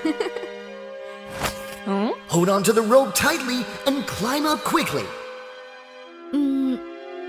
She exerted all her strength to climb up. Unfortunately, her horn got caught in the rope, causing it to snap. Are you all right? Wait for me. Ricky quickly grabbed another rope and jumped down the pit. Hold on to me. I will safely lift you up. Without hesitation, Ricky embraced Maya and forcefully pushed off the pit's wall, propelling them upwards. You've let go of your hand. Oh, I'm sorry. I am Ricky, the hunter of this forest. Where is your home? I will take you there. This man must be mine. I cannot let him slip away. I am Maya, the princess of the distant castle. My father forces me to marry someone I do not love, leaving me with no choice but to leave my home. Can I stay at your home for a day? As soon as I find a new place to live, I will leave immediately. Yes, you can stay at my house. Once your wounds have healed, I will take you back.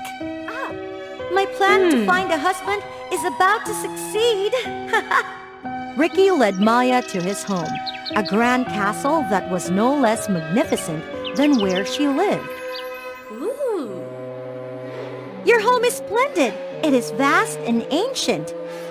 As they ventured deep into the castle, Maya became increasingly overwhelmed. She paid special attention to a painting of a snake hanging in the center of the hall. This painting was a birthday gift from my mother. Therefore, I cherish and value it greatly. This is your room. Feel free to make yourself at home. This room is quite frightening. Never mind. It must be his preference. That night, Maya couldn't sleep. Restless, she went out in search of food. Passing through the grand hall of the castle, Maya was startled to find the snake on the painting had disappeared, leaving her in utter disbelief. Maya panicked and ran to find Ricky, but to her surprise, Ricky had left the castle without her knowing. Ricky! Ricky! Maya quickly returned to her securely locked room, trembling in fear. The next morning, Ricky knocked on the door and brought breakfast for Maya. She hastily recounted the strange event from the previous night. I've brought you breakfast. Ricky, yesterday I witnessed something very strange. The snake on the painting disappeared. You must have been tired and dreamt it. How could a snake have come out of a painting? Don't you believe me? Come with me. Look! You must have been exhausted these past few days, mistaking things. Maya couldn't accept it and was determined to find evidence. That night, unable to sleep, Maya quietly sneaked into the grand hall and waited since early.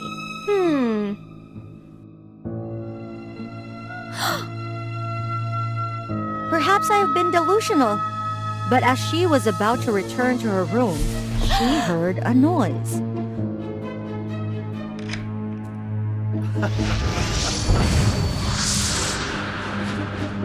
Maya immediately hid behind a statue and observed a terrifying scene. Ricky is the snake! So, you've seen everything? Maya screamed for help, but no magical intervention occurred. In her dazed state, she suddenly remembered her heavenly gift, the 7-colored unicorn horn. Surprisingly, the elderly servant Amel appeared.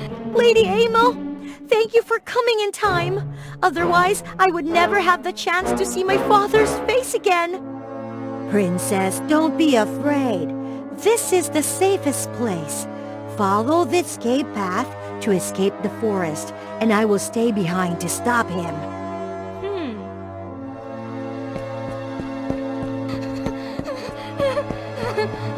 Don't even think about running away. Lady Amel, save me! Maya was shocked and couldn't believe her eyes when she realized that the elderly servant she had known for so long was actually a cunning snake, Ricky's mother. So it was Amel who intentionally opened the door for the princess to escape, then fall into a trap and be saved by Ricky. Everything had been set up. Maya regretted not listening to her father, falling for a handsome stranger, which led to this situation. Why did you do this? It was your father who caused the death of the Snake King. I lost my husband, and my son lost his father. This debt your family must repay! Maya understood that Amel's wickedness today stemmed from her own lineage. Let me compensate for my father's actions and heal the wounds you all suffered. It's too late now. The only way to compensate is with a pair of horns from your family. The power and authority of the Unicorn Clan.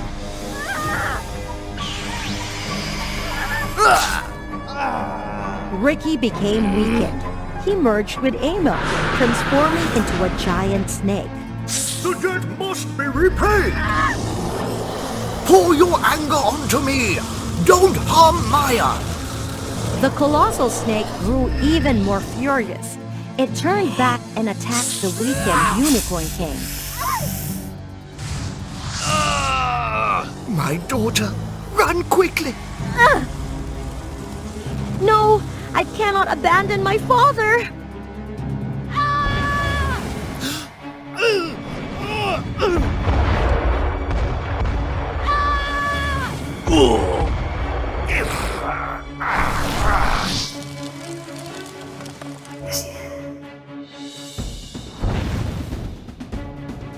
Maya used all her unicorn strength to save her father.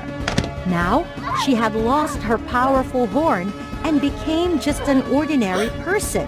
As for the Unicorn King, he was poisoned by the snake and could no longer walk. Father, I apologize for not heeding your words and leaving the castle on my own.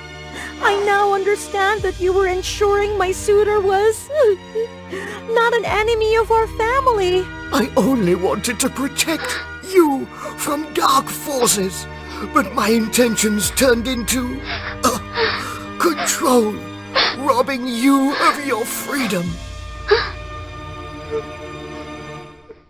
Since becoming a normal human, Maya became more skillful and no longer clumsy.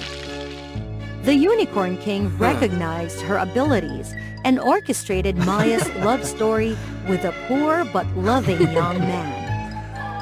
After their marriage, the Unicorn King abdicated the throne in favor of Maya and her husband. They ruled the kingdom together and lived happily ever after. When a star fell from the sky, a wish would become reality. Wishes brought smiles of happiness, and they also brought wondrous magic. Yet at times, they could also bring tears. The magical night sky was the home of mystical creatures, and the abode of Stell, the sky mermaid. Stell had a dear friend, a little star named Lumine. Little Lumine wished to descend to the mortal world to grant wishes to people. However, Stell didn't want that. If a star grants wishes to humanity, that star will fade away. It's all right, Stell. Come with me. Despite her worries, Stell agreed to accompany her friend. So Lumine and Stell secretly left the realm of the night sky and descended to the mortal world.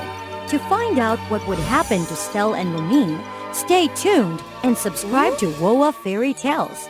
Lumine showed Stell the marvelous things a wish could create. A plain girl turning beautiful.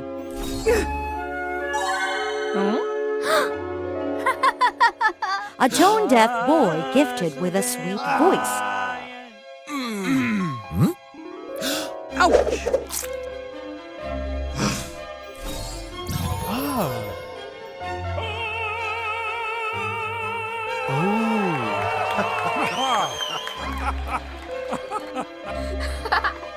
Even if I disappear, I'll be happy for bringing joy to others. To bring wishes to the mortal world, little star Lumine had to participate in the Falling Star Festival. People released paper boats, creating a path of light before Lumine. As long as little star Lumine followed this path, you can never return to the realm of the night sky. This saddened Stell, but she suppressed her unhappiness and bid farewell to her friend with a radiant smile. Goodbye, Stell. I'm leaving. The first person who saw little Lumine was a poor king living in a dilapidated castle. You look miserable. Do you want to make a wish? I wish for more power.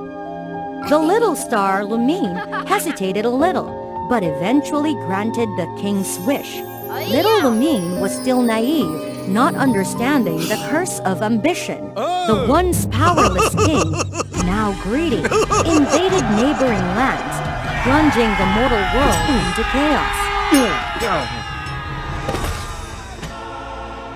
Seeing the horrifying scenes in the mortal realm from the night sky, Stell was frightened. She sought her mother, the moon goddess, asking her to preserve all the little stars. I don't want the little stars to grant wishes to humans anymore. If you wish that, Stell, you must descend to the mortal world and find 3 tears, one from a repentant soul, one from a hopeless romantic, and one from a clown. Only with these 3 earthly tears can we hide the little stars away. Stell immediately accepted the task assigned by the moon goddess. In the mortal realm, she quickly found the first tear. A clown crying for those lost in the war. Stell gently turned the clown's sad tear into a gem. Nearby, Stell and the clown found the spirit of a young girl who yearned to reunite with her hopeless romantic. Feeling compassion for the girl's fate, Stell agreed to help her find the romantic lover.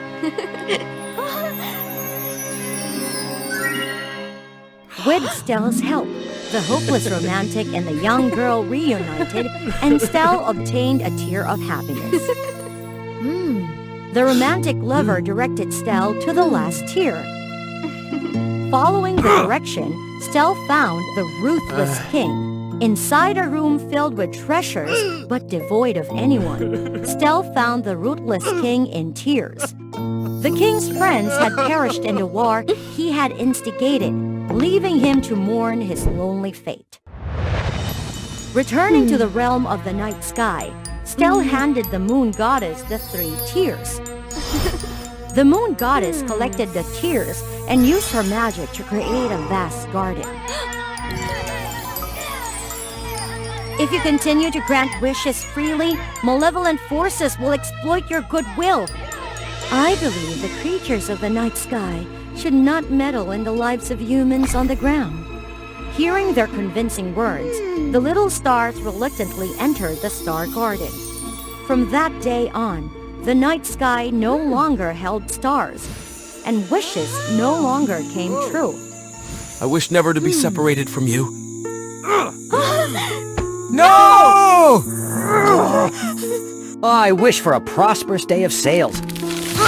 Why is it like this? I wish for my mother's recovery. Inside the star garden, the little star friends felt anxious, restless.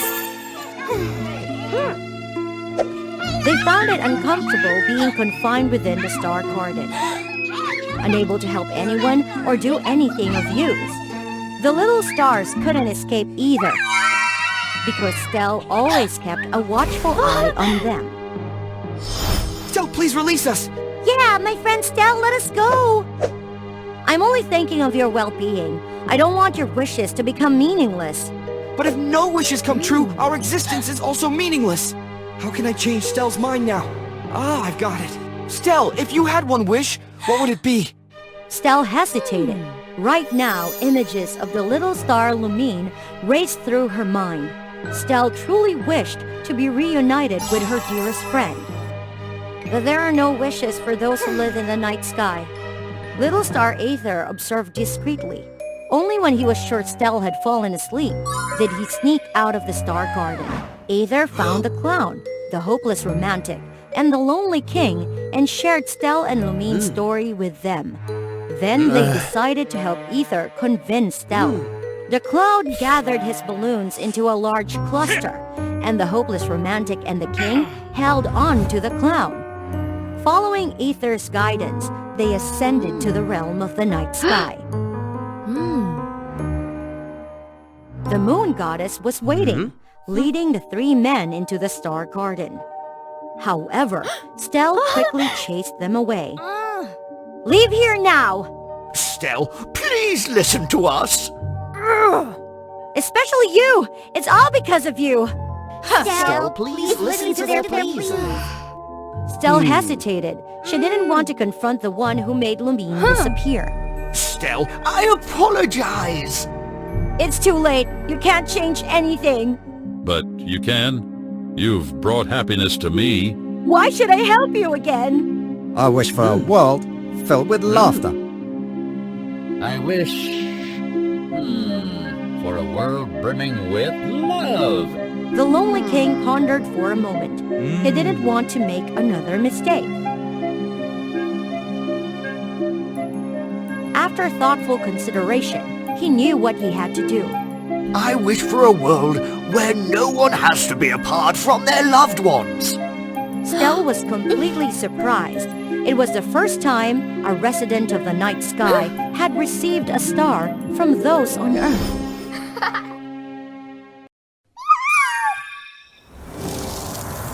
Even if I disappear, I'll be happy for bringing joy to others.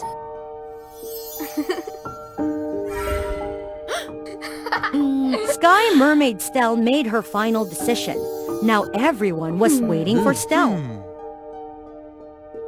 Would she continue to confine all the stars in the night sky, or would she set them free? Stell handed over the key to the star garden to the moon goddess.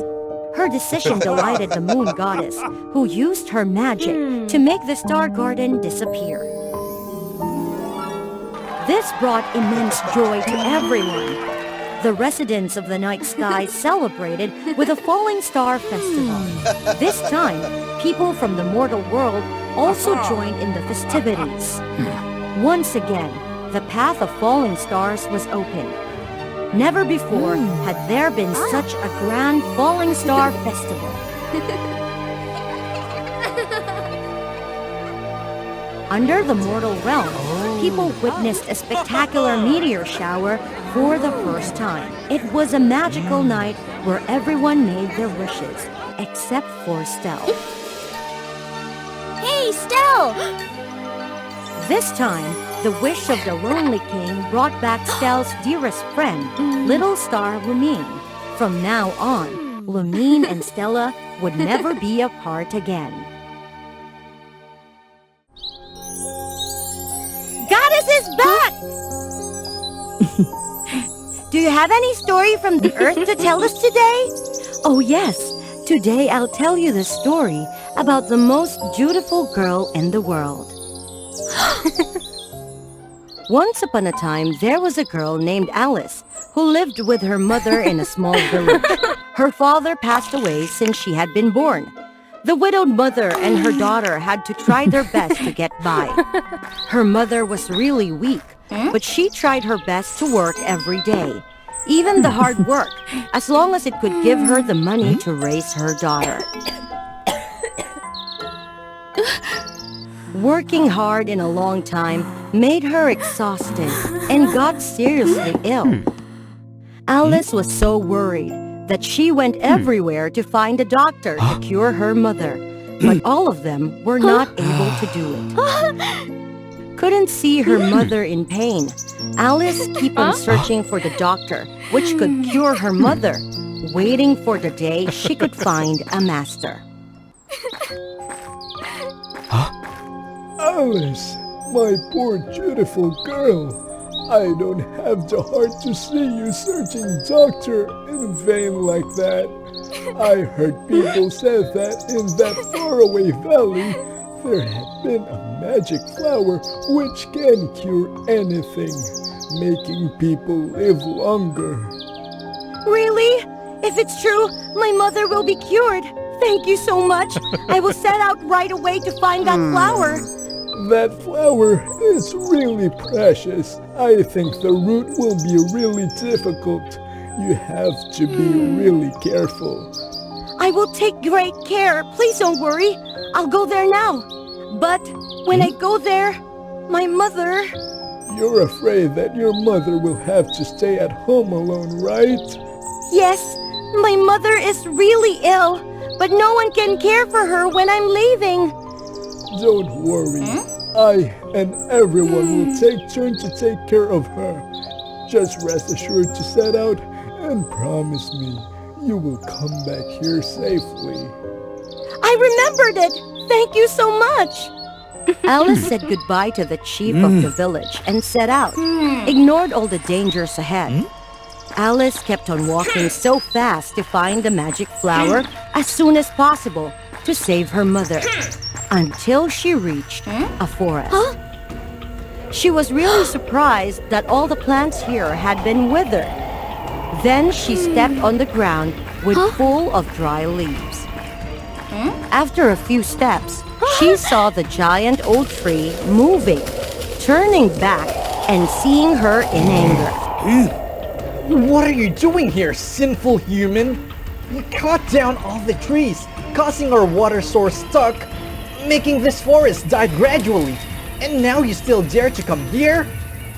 While saying, the tree stretched its body to chase and capture Alice. Oh my god! Please spare my life! I will find a way to regain the water source for the forest and making it fresh again. Remember your words. If you can't do it, I will never let up on you. The underground water source is in that lake. It used to be so prosperous, but no one knows why it was stopped. You can go there and check. Alice followed what the tree had said and went to the small lake in the forest.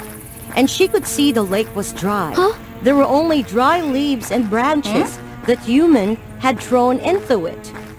She cleaned the leaves and the branches. Then she discovered a small hole that the water used to flow from that.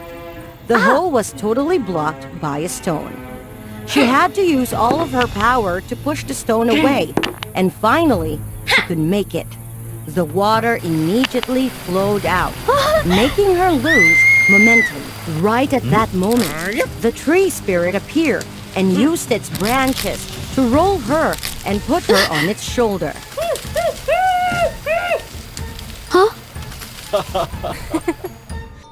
Thank you so much, young girl. You have reborn the whole forest and saved all of us. I'm sorry for misjudging you earlier. Never mind. It's also our fault. I'm glad that the forest is back. If it hadn't been you, we should have lived forever in wither like that. What makes you come here? For a long time, I cannot see anyone here. My mother is seriously ill. I'm on my way to the valley to get the magic flower to save her. Oh my god! The route to the valley is really dangerous, young girl. No matter how dangerous it is, I will do anything for my mother. What a dutiful kid. I have a gift for you. After the tree spirit finished saying, a golden leaf suddenly dropped into her hand. Then it showed her the fire gate, which led to the Flower Valley. That's all I can help you. Good luck, and I hope that my gift will be useful to you. Before the fire gate, Alice knew nothing to do. Every time she intended to cross the gate, the hot fire made her get back in pain. However, the love for her mother gave her the strength to do it. And against all odds, she crossed the fire gate, making herself burn in pain. But when she thought about her mother, who had worked hard to raise her, it gave her the will to risk. Alice finally could cross the gate, and the fire was also went out. But the burns made her collapse, so she couldn't go on. However, the golden leaf, which the tree had given her, suddenly shone. An aura covered Alice and healed all of her wounds. After recovering, Alice happily went on, and the valley with the shining magic flower was in front of her. Alice went quickly towards the magic flower, but she was blocked by the little flower spirits. Who are you? What are you coming here for? I'm not the bad one. I will never harm you. I just want to ask for the magic flower to save my mom. She has been seriously ill, but she can't get over it. Our last hope is that magic flower. What a dutiful girl. You are also the first person who overcame all the challenges and got here. We agreed to let you take the flower away, but you have to remember, everything has its limit. Each petal on this flower can only extend your mother's life for 1 more year. Oh my god! There are only 5 petals! That means my mother just can live 5 more years? Is there any other way to extend her life? There is only one way that you can tear each petal apart, but you will have to exchange your age each time you do it. Will you accept it? Yes! For my mother, I can do anything! No need to think. Alice did it immediately. Each time she tore a petal apart, her skin got wrinklier, her hair turned white. When the petal was much as she had wished, Alice became a weak old woman. But she was really happy because she knew that her mother was about to be saved. After exchanging all of her ages, Alice became weaker and weaker. She tried her best to come back home.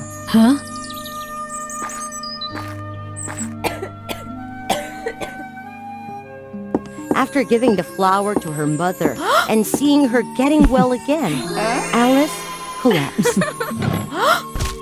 Right at that moment, the flower flew up and turned into a goddess. Alice, my dutiful and brave girl, you ignored all the dangers and overcome all of my challenges just for your mother. You even sacrificed your own life for her. You really touched my heart. I will give you a gift. Then she casted a spell. A light covered Alice, and she turned back into a young girl like before. Goddess, thank you! Thank you so much! The goddess smiled and flew away. Alice and her mother hugged each other so tight. From that moment, they lived happily and peacefully together forever after. Stop that praying immediately. Yes, that castle is the dwelling place of the spirits. There you go being strict again, Frost. The owner of the castle, as well as the cold and strict steward, is the witch Luna. Frost's life depends on the owner, and if he goes against what the owner asks, Frost will be punished. Before Luna, Frost served many generations of owners, but they all shared one common trait, the passion for power, which eventually led to their downfall at the hands of authority. One day, Luna suddenly disappeared and never returned. Until the castle received a new owner, Frost had to continue guarding and protecting the castle. Without the breath of its owner, the castle was already eerie. And now it was even colder, with all the creatures frozen in place. Then, one day, with his sharp ears, Frost heard the incessant crying of a child. The crying was getting louder, and Frost couldn't bear it. So, he had to search for its owner. You unlucky child. You must be the one that villagers sacrificed to the demon. Humans are so selfish. Stop crying! Do you believe I will... Faced with the innocent and cute smile of the child, even though Frost had threatened her, his icy heart was touched, and he sighed and brought the child back to the castle. As soon as the baby let out a crisp laugh, the castle was infused with vitality, and all the creatures woke up and accepted the child as their new owner. And so, after a very long time, Frost had a new owner. He gave her a grand and powerful name, Scarlet. Scarlet grew more mischievous and cunning as she got older. She was always curious about her identity and the appearance of the steward by her side at all times.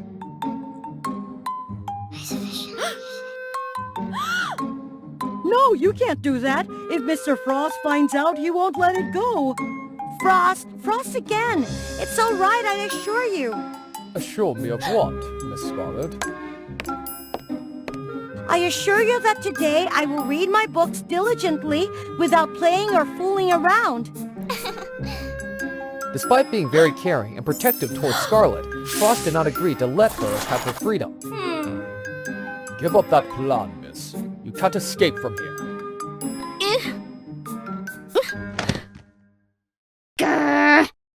Aren't I the mistress? My request is to leave. I want to know the source of my origin. Impossible. I will never... Ah! When he didn't comply with the mistress's wishes, Frost would be punished. But he accepted the pain to hide the truth that Scarlet was an abandoned child, avoiding harm to his mistress. So, miss, will you give up on the plan as promised? Why give up? I must see it through. If Frost doesn't know, he won't feel any pain. Every day, Scarlet secretly investigated different rooms in the castle, believing that one of them would help her learn about her identity. Wait a minute, why am I doing this? Aren't all of these things already mine? Thanks to these secret explorations, Scarlet's daily life became more enjoyable and exciting. Of course, everything happened while the steward Frost was busy with work. When she arrived at room number 98, it was unlike any of the interesting rooms she had seen before. This room was covered in layers of dust, dampness, and a gloomy, dark atmosphere. The only light came from an antique lamp next to an old lady carefully mending an old carriage frame. The old lady was so absorbed that she didn't notice a group of suits closing in on her. Stop! Quick, go! You're a kind girl. What do you want to ask me? I'm a witch who can answer any question in the world. Scarlet was excited to ask about her own background. The sound of the bell ringing indicated that Frost had returned. Anyway, it's still here. I'll come back tomorrow. The next day, when Frost was busy with work, Scarlet hurriedly went to look for room number 98. Strangely, it had disappeared, replaced by room number 99. Behind it was the place she had always wanted to go, the town of humans. A loud noise caught Scarlet's attention. A human girl was in a heated battle with a monster, and the fight was extremely tense. The girl was at a disadvantage. Seeing this, Scarlet didn't hesitate and rushed to help. Taking advantage of the moment when the monster turned to attack Scarlet, the human girl seized the opportunity and destroyed it from behind. After overcoming the danger, the two young girls became friends. I'm Lena, a student of a wizard who banishes demons in this town. Based on your attire, you are...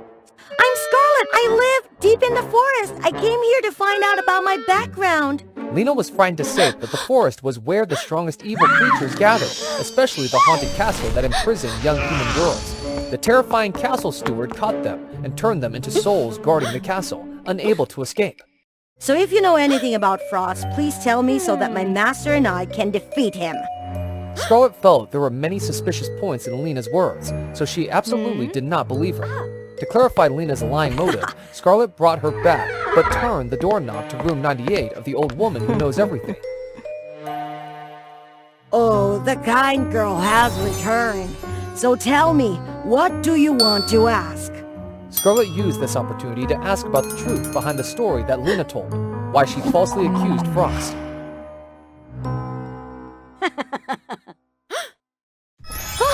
The story goes that the witch Luna, the former owner of the castle, had a sister named Lena. As Luna did well, she became the owner of the wealthy and dark castle, while Lena, with her bad nature, lived in poverty. She was not content, so she trained in dark magic day and night to defeat Luna, taking everything from her sister. The day finally came when she defeated her sister, stole her face, and pretended to be her to gain the castle's power. Luna's soul escaped without Lena's knowledge. The haunted castle was always hidden, and since she didn't have the real owner's soul, she couldn't find her way. Up until today, she met Scarlet, who decided to take advantage of her to return to the haunted castle.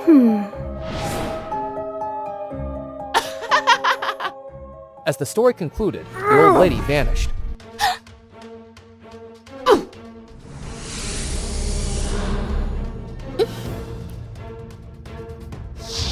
Oh, listen to this imposter! I'm not easy to bully! It was the castle owner's bell, and Scarlet used to set traps and catch Lena. Lena launched an attack on Scarlet, but luckily, the necklace she wore protected her life. Now let's see who will become the owner of the castle. Frost was about to rush to protect Miss Scarlet when she saw the intruder's face. Frost, it's me. Luna? Scarlet told Frost the story she knew in full.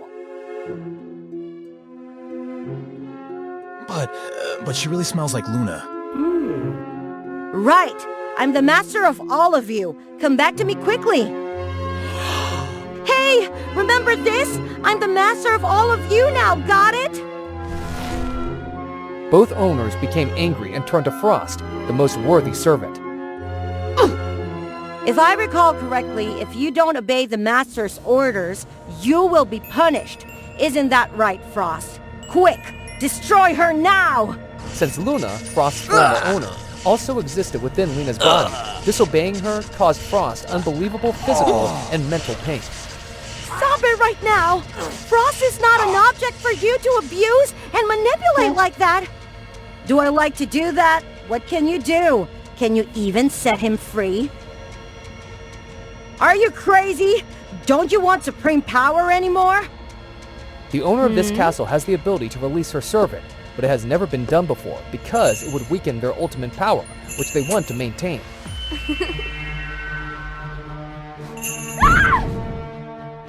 Oh, mighty and dark castle! In the name of the castle's owner, I declare that from now on, Frost will be free! He will not be subject to anyone's orders!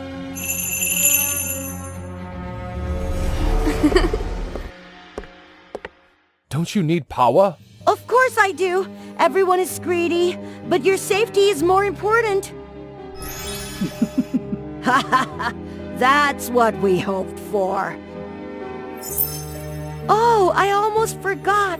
Congratulations, Prince Frost! The final curse has been lifted! As the beam of light created by the fairy swept through, it breathed life into the castle. Even the souls transformed into living beings. From weariness and gloominess, the castle suddenly lit up with a miraculous glow.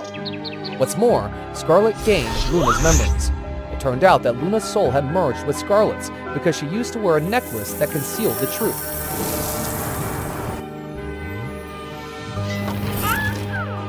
Amidst the castle's colorful transformation, Frost, the steward, was no exception. Formerly a prince and owner of this castle, his arrogant nature inadvertently led to his punishment by a fairy who made him serve others as a steward. Finally, a voluntary owner has freed you, my dear Frost. All thanks to you, Scarlet. Oh, wait. Luna, I mean. No way! I will always be your mischievous Scarlet, giving you a headache. Do you hear that? That sacred word. Your! She belongs to him! Despite losing his master and servant status, they decide to stay together in the castle and look forward to a better future with their strong bond of many years. Scarlet, you stay by my side forever. This action speaks louder than words. Once upon a time long ago, darkness engulfed the world, and daylight only existed in the Valley of Dawn. The Light Tribe, weak and gentle, had to hide here to avoid the dangerous darkness that covered the world. In contrast to the Light Tribe was the Dark Tribe, and the mightiest warrior of the Dark Tribe was the warlord Darwin, who had been battling for 1,000 years. Although not of royal blood, people respected him even more than the Dark King. It was because he was unwaveringly loyal and not driven by power. To keep Darwin, the king married him to Princess Luna, his beautiful daughter. The two truly loved each other and were ready to live a fulfilled life. However, tragedy struck just before the wedding ceremony. While Darwin was out fighting demons to expand their territory, he fell into a trap set by his close comrade, Kevin. Caught off guard by both his comrades and the demons, the Dark Warlord couldn't persist. He mustered his last bit of strength to escape into the Valley of Dawn. No need. Falling down there won't be pleasant. If you want to know what happens to him, subscribe to the WOA Fairy Tales channel. Hey, that's my job. The demons couldn't overcome the protective border of the Valley of Dawn and had to retreat. Kevin was right. Darwin lost his wings and couldn't move his legs. He couldn't do anything except wait for his life to end. So, this is the end? It's better than this. But fate had other plans for Darwin. Sunny, a light fairy happened to be passing by while collecting morning dew. Despite being rejected, her only concern was to prolong the life of the injured one in front of her. Drink this morning dew and you'll feel better. To the point where the weak light fairy even dared to share her dew with Darwin. What are you doing? Leave me alone. Just a little longer, and your friend will come to help. I never expected to be carried by a weak fairy like you.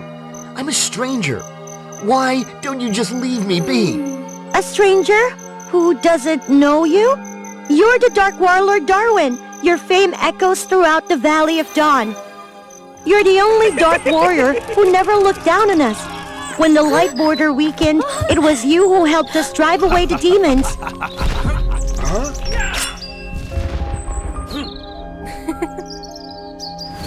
We made a pact that if one day Darwin was in trouble, we would help him at any cost. That was the old me. Now, I'm just weak. Don't think that way. Your goodness is always there. Just like a rainbow after the rain. Through hardships, you will see beautiful things. The Dark Warlord had never seen a rainbow in the land of darkness. Yes, maybe you're right. In the following days, Darwin gradually became less negative. Sunny was like a ray of sunshine, illuminating the dark life of the warlord. Do you want me to help you drink water like before? This place wasn't as terrible as he had imagined. There were no stars, but Darwin could see the beauty of the dawn. And the flowers here were sweeter than the night flowers in his own kingdom. The creatures were innocent and full of vitality, unlike the ferocious creatures he usually encountered at night. Darwin also came to understand Sunny better. The fragile light fairy always carried grand dreams. This will protect me from the dangers of the night, so I can leave this place and gaze at the stars. But I have to make a vehicle first, so that the warlord can move freely. To show his gratitude, Darwin quietly completed the drawings, so that one day his friend could come to the vast world. While Darwin sought refuge in the Valley of Dawn, Kevin spread the news of the Dark Warlord's defeat everywhere, and the king had no choice but to give his daughter to the second strongest person in the kingdom, who happened to be Kevin. Princess Luna strongly objected, as she was devoted to Darwin alone. But when she arrived at the Valley of Dawn, all her feelings for the Dark Warlord crumbled. She realized that the undefeated champion, with the sky on his head and the earth beneath his feet, was the one she truly loved, not the crippled figure sitting there. Hey! Why do you need the help of a weak light fairy? I've lost my wings and my legs, and not the same as before. I will marry Kevin. I came here to inform you. The warrior's heart shattered in despair. As long as she's happy, congratulations to her. Sunny witnessed everything but couldn't do anything else. She sat by his side, providing the most comforting presents, letting Darwin know that she would always be there for him. These flowers, they are truly beautiful. Yes, they are always like that. In the following days, they acted as if nothing had happened. Sunny no longer spoke much about leaving the valley. Both of them continued their peaceful lives without disturbances. Hey! And their eyes spoke volumes, indicating that something had changed between them. Everything would have remained calm, if not for... The solar energy is weakening again, and the demons will break through the barrier. We need to finish your vehicle. After many days of effort, Sunny completed the vehicle for Darwin. With this vehicle, you can move easily. Oh no! There are still few drawings! But the solar border was already gone, and now Darwin was burdened by it. Sunny had to leave her creations behind. Sunny didn't notice the helplessness in the eyes of the Dark Warlord.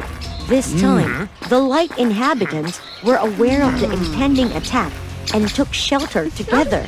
Where is Darwin? Where is he? Has anyone seen him? Oh no! The demons have arrived! Who is sitting in front of that cave?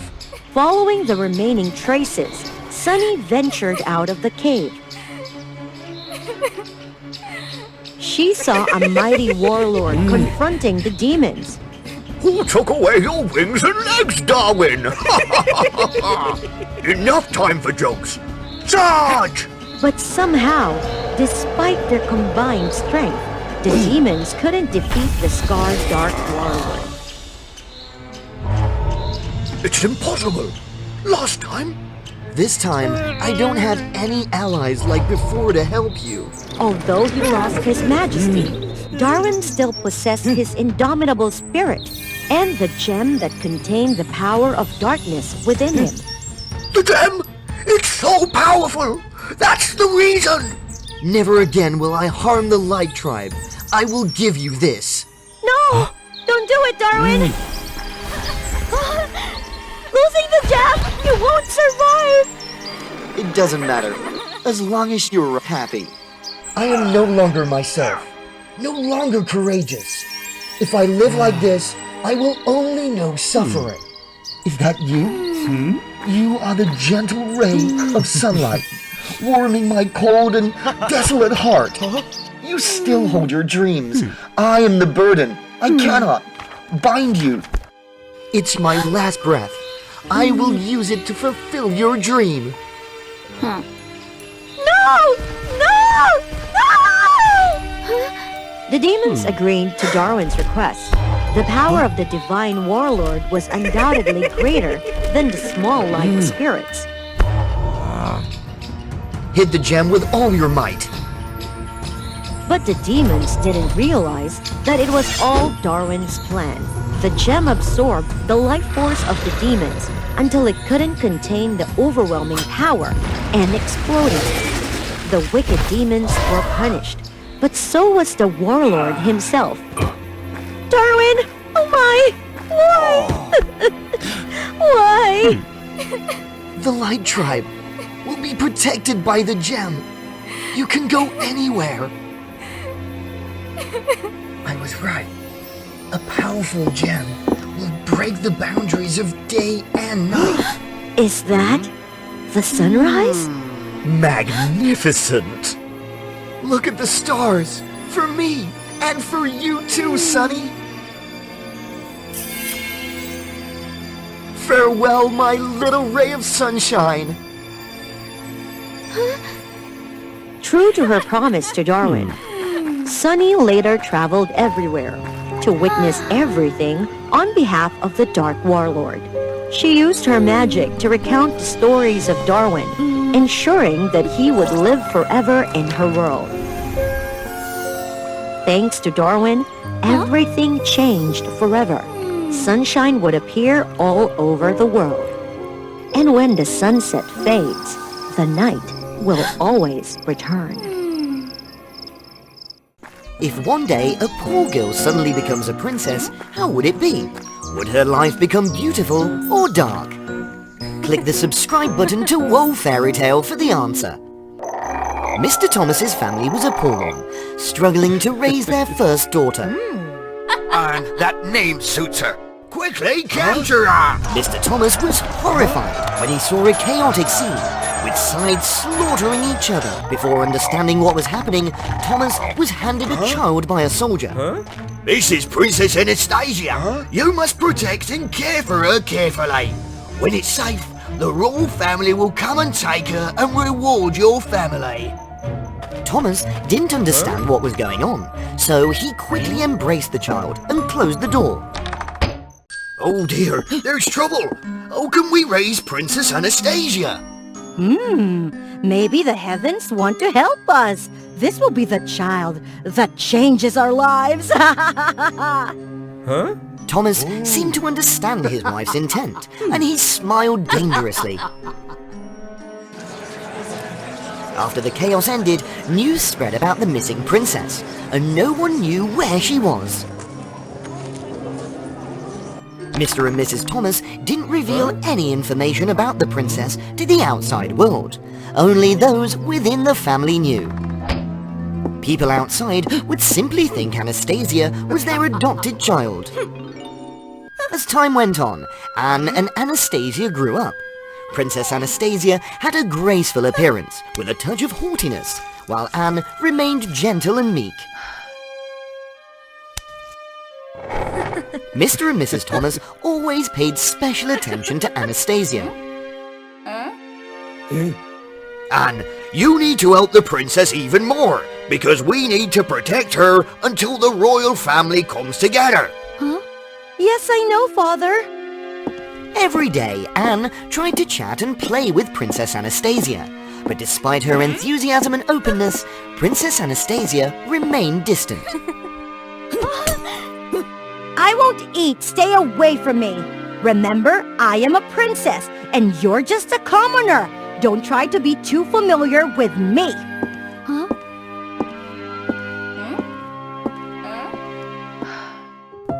The differential treatment in the Thomas family grew more significant. Anastasia was given many beautiful dresses, even though the family was not wealthy, while Anne, the biological daughter, wore old dresses, sometimes even patched ones. Anastasia enjoyed delicious meals. Anne, please eat some bread and give the chicken thigh to Anastasia. Anne feels deeply sorry and extremely resentful. Mom, why do you and Dad treat me like this? I'm your biological child. We have to do this so that when the princess returns her favor, it will benefit us. Stop being jealous all the time, Anne. Anastasia felt increasingly spoiled and domineering. Anne, quickly bring me that vase. If Anne accidentally broke something, Anastasia would take the chance to scold her. Clumsy fool! Anne could only hide in a corner and cry. Everyone wants to drive me away. Not me, I'm here, and I'll never abandon you. Lucas's words comforted Anne, which somewhat eased her sorrow.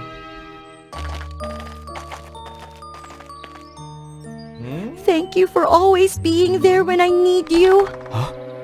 Anne, hurry up and cook for me. Anastasia felt jealous when Anne laughed and spoke merrily. Lucas, why don't you stay and play with me?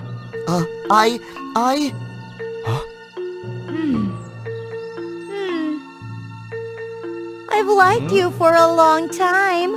If you leave Anne, a country girl, and come to me, you'll have everything. You like gold and silver, right?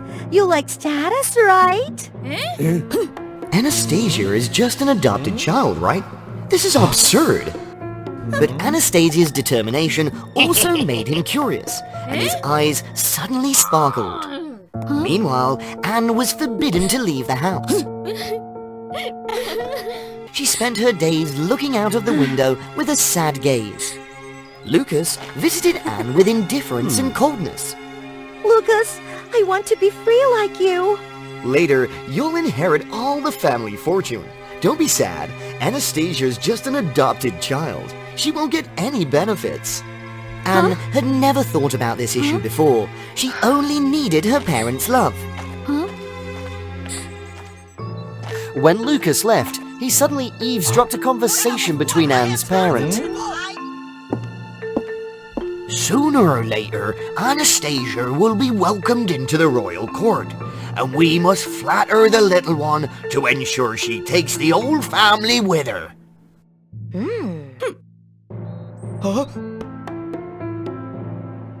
Unexpectedly, Anastasia, the adopted child, is actually the missing princess from long ago.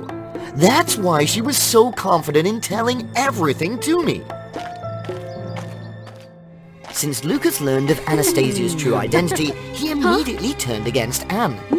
Instead, Lucas brought many gifts and flowers to Anastasia, saying he would stay by her side and protect her for life. Anne, seeing Lucas and Anastasia's affectionate relationship, felt heartbroken. Tears welled up in her eyes.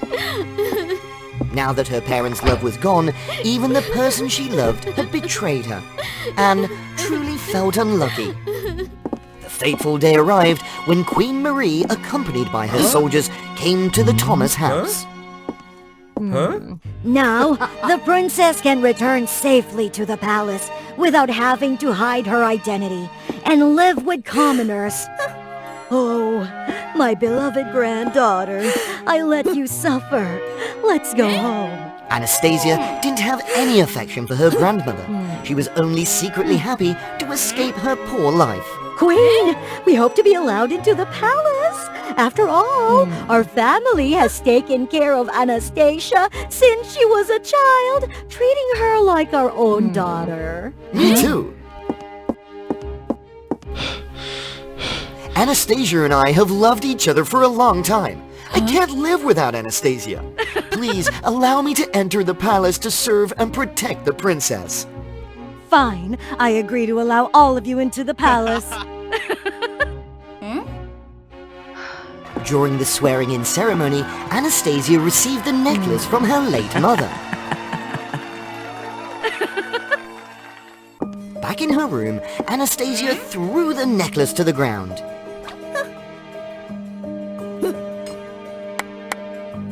It truly is an ugly and old-fashioned piece of jewelry. Now I will live a life of luxury, making up for those days in that wretched, tattered house. Anastasia called Anne and asked her to bring different clothes to try on. Give me another dress. Anastasia continued to order Anne to clean her room, not allowing any other servants to do it. While cleaning, Anne accidentally picked up the necklace that late Queen Marie had given Anastasia, which had fallen to the floor. Anne stared at it for a while, feeling a strange sense of familiarity, as if there was an invisible connection. Give it back to me!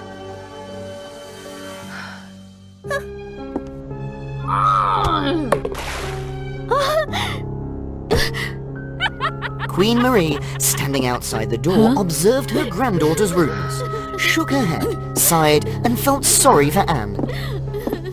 As for Mr. and Mrs. Thomas, they were allowed into the palace, enjoying a life of luxury. Their greed grew day by day.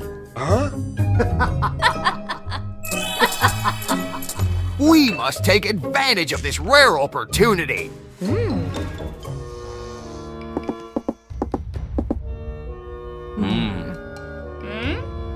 Princess, now that you're back home, we have a small request. Speak! We want to share half of the family fortune! What? Are you crazy? Thanks to us, you are where you are today, right? Don't even dream about it. Guards, lock these two old gags up from me. Let us go! Let us go! The cries echoed throughout the palace, and Queen Marie was deeply disturbed. Anastasia is not the real princess! The real princess is Anne! Everything came to a halt, and everyone fell silent, bewildered. Thomas, don't talk nonsense. Daughter, I am the one who gave birth to you, and your name is Anne. In the past, when he held Princess Anastasia in his arms, he and his wife exchanged names between the princess and their biological daughter.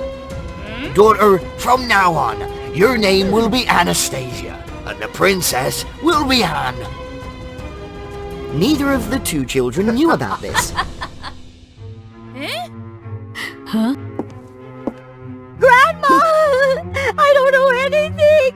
They arranged everything! I didn't intentionally impersonate the princess! Your family must face punishment, not only for deceiving the royal court, but also for mistreating the princess. Mr. and Mrs. Thomas, in fear, grabbed their daughter and fled. Run! Quickly! Stop! I know the truth. It turns out that the differential treatment was because I'm not your biological child. People tried to suppress me to replace me with a fake daughter. The fire of resentment in Anne's soul, and she confronted the fake Princess Anastasia. Anne looked at the necklace and felt a severe headache. Anastasia! Suddenly, the necklace glowed, and the spirits of the late king and queen appeared. Daughter, we will always be with you.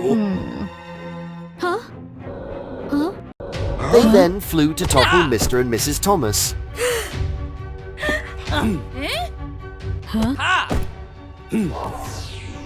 Lock them all up in jail.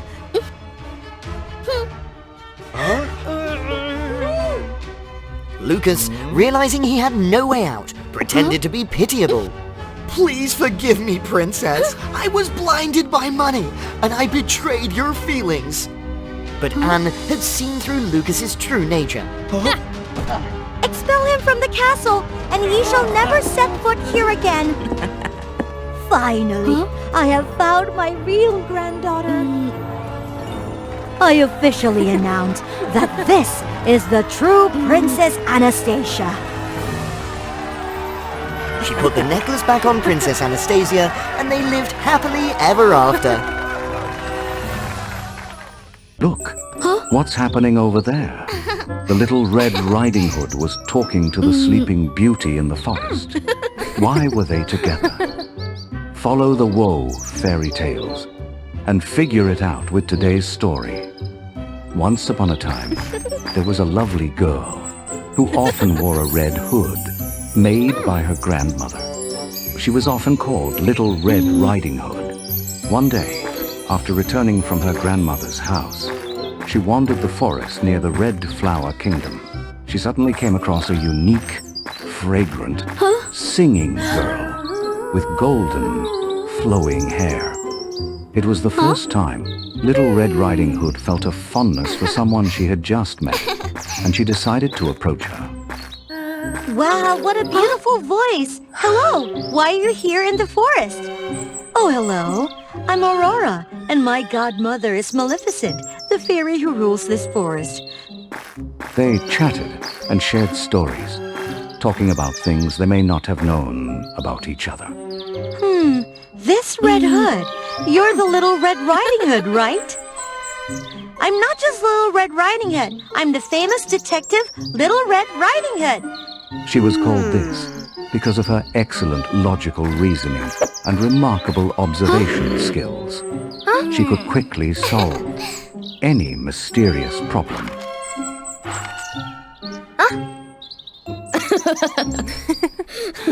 Earlier, Detective Little Red Riding Hood had even uncovered and rescued her grandmother from the cunning wolf. Earlier, you mentioned that your godmother is Maleficent, the wicked fairy from the legends. Is that true? Aurora knew that Maleficent was misunderstood by people, but she wasn't angry. She calmly explained to Little Red Riding Hood. When the princess of the Red Flower Kingdom reached first month, the king invited everyone in the kingdom to celebrate, except Maleficent. This made Maleficent angry, and she placed a curse on the little princess. At the age of 16, the princess will prick her finger on a spinning wheel and fall into an eternal sleep. However, the innocent and beautiful Aurora had touched Maleficent's heart. Maleficent had always watched over Aurora's growth and had protected her from many dangers. Therefore, Aurora knew that Maleficent was actually kind, warm-hearted, and believed that she would try to break the curse for her. Little Red Riding Hood found it hard to believe that story. Suddenly, the wolf from earlier appeared from behind, growling and rushing towards Little Red Riding Hood to take revenge. And then Maleficent appeared and defeated the evil wolf, making it permanently unable to return. Afterwards, she safely took Little Red Riding Hood home. Thank you both very much. Goodbye, Aurora. See you soon. See you again, Detective Little Red Riding Hood. At that moment, Little Red Riding Hood understood that Maleficent's love for Aurora was sincere. I hope your curse will be lifted, Aurora. Life went on peacefully until one day, Little Red Riding Hood received an anonymous letter with a seal marked Boss. Who sent this to me? Come to the Red Flower Kingdom Castle and investigate the mysterious disappearances of several girls. The mysterious letter piqued her curiosity and determination to uncover the truth. She set off for the Red Flower Kingdom. On her way, a lady accidentally bumped into her and fell. Little Red Riding Hood quickly helped the lady up, brushed the dirt off her dress and the strange black roses. Are you okay? Take it slow. Otherwise, the scent of the roses on you will be gone. Thank you, girl. I am Misty, the best perfume maker in this kingdom, so my rose scent doesn't easily disappear like that. Little Red Riding Hood admired Misty and bid her fare well before continuing her journey to the Red Flower Kingdom. After a long journey, she finally arrived at the Red Flower Kingdom's castle. She went observe to gather information. The curse on Princess Aurora has been lifted. As per the engagement, she is soon to be married to Prince Philip, the most handsome in the region. Aurora's curse has been lifted? Fantastic! I heard that the curse had been lifted by Maleficent. Hard to believe, right? Maleficent does good deeds. Even more unbelievable is that recently, many girls have gone missing. I'm getting really worried. Indeed, the disappearance of the girls made people in the kingdom more agitated than ever. Even the royal detective team had been dispatched to gather evidence and investigate. Little Red Riding Hood left and went to the castle to meet Princess Aurora. I am Detective Little Red Riding Hood, here to meet Princess Aurora.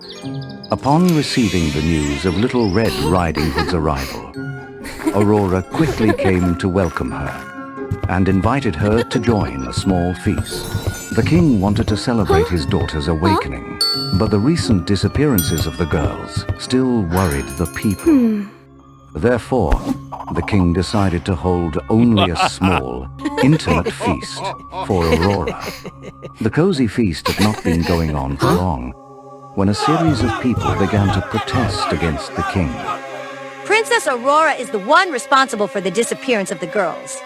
Her accusation was met with support from those around her. They claimed that the last place the girls were seen was always marked by fresh red roses. And someone could even smell the scent of roses linger. In this kingdom, the only place with red roses is Aurora's garden. Moreover, this has been happening since the princess woke up. Right, the princess knew Maleficent. She had become evil like Maleficent for sure. Little Red Riding Hood witnessed Aurora being unfairly accused and stood up to defend her. What nonsense is this? If my garden is the only place with red roses in the entire kingdom, I would never leave such obvious evidence. Little Red Riding Hood's strong argument left everyone speechless.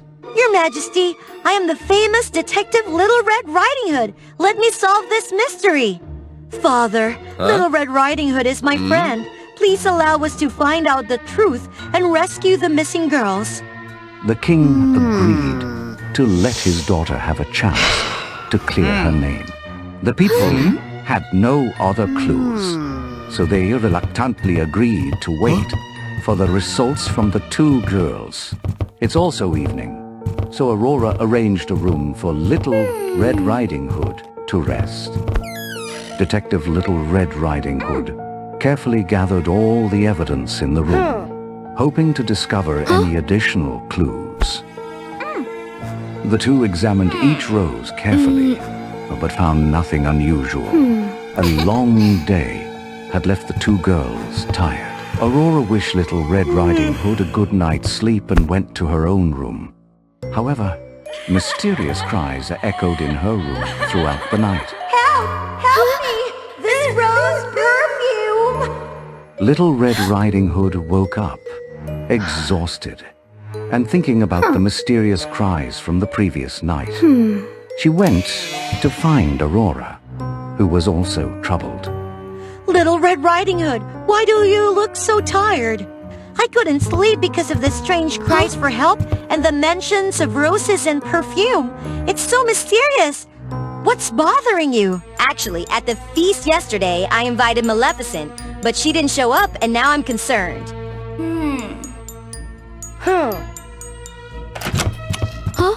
We found a strange room hidden in the forest that contains various perfumes. This new information sparked an idea in Little Red Riding Hood's mind, and she shared it with Aurora. Spread the word that we have found the hideout of the culprit, and tonight the princess will go there to capture him.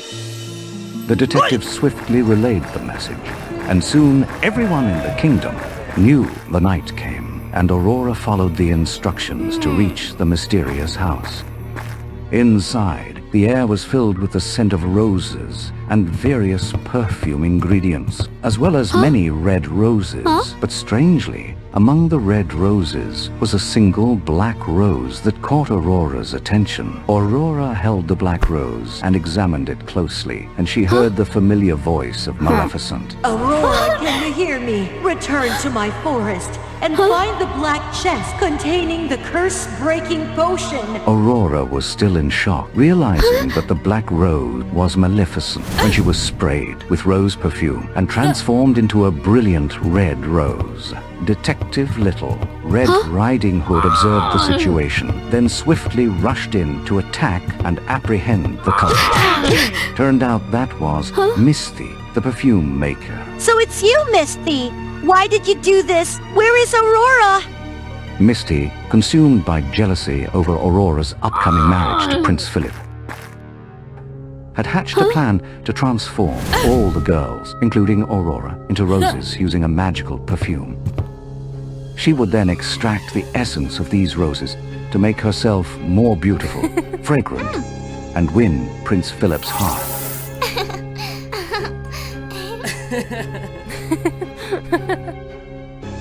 Maleficent discovered that Misty was behind the mass disappearances of the girls. However, in a moment of carelessness, Maleficent had been turned into a black rose by Misty. Little Red Riding Hood, go to Maleficent's forest and ask the woodland creatures to lead you to the black chest containing the curse-breaking potion.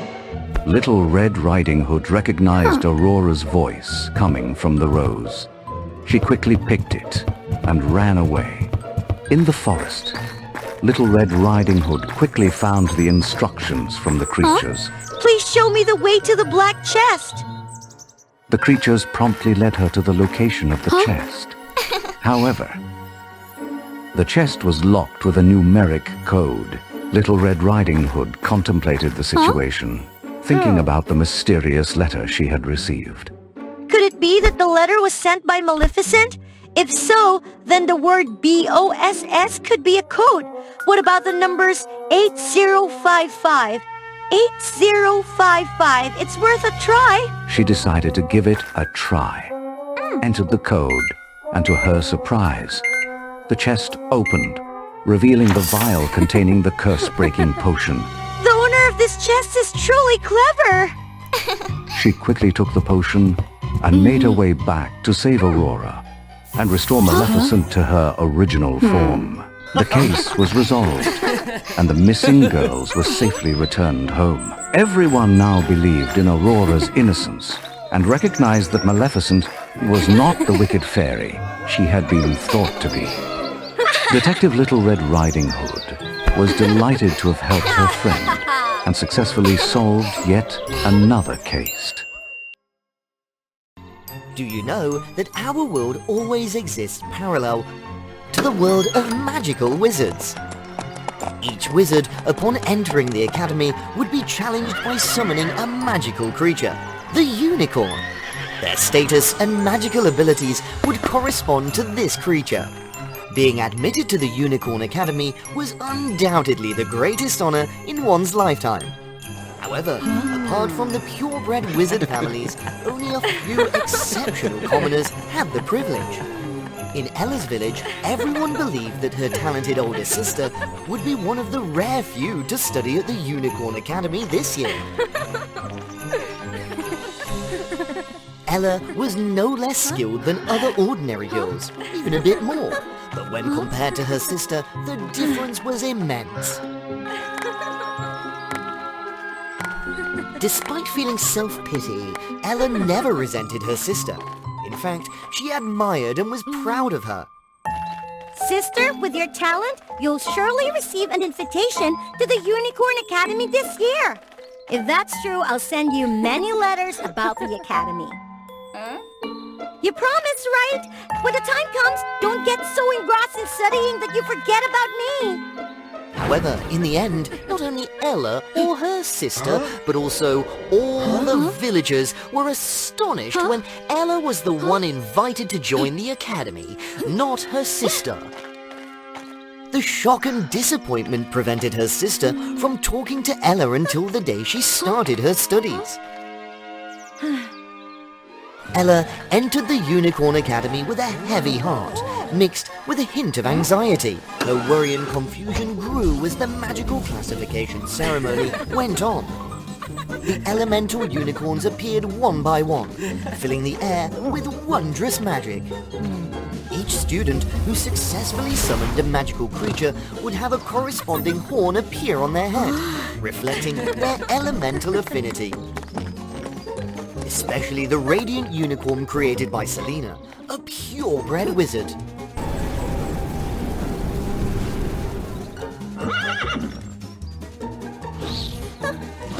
There was no doubt that this unicorn would be the highest ranked one at the ceremony today.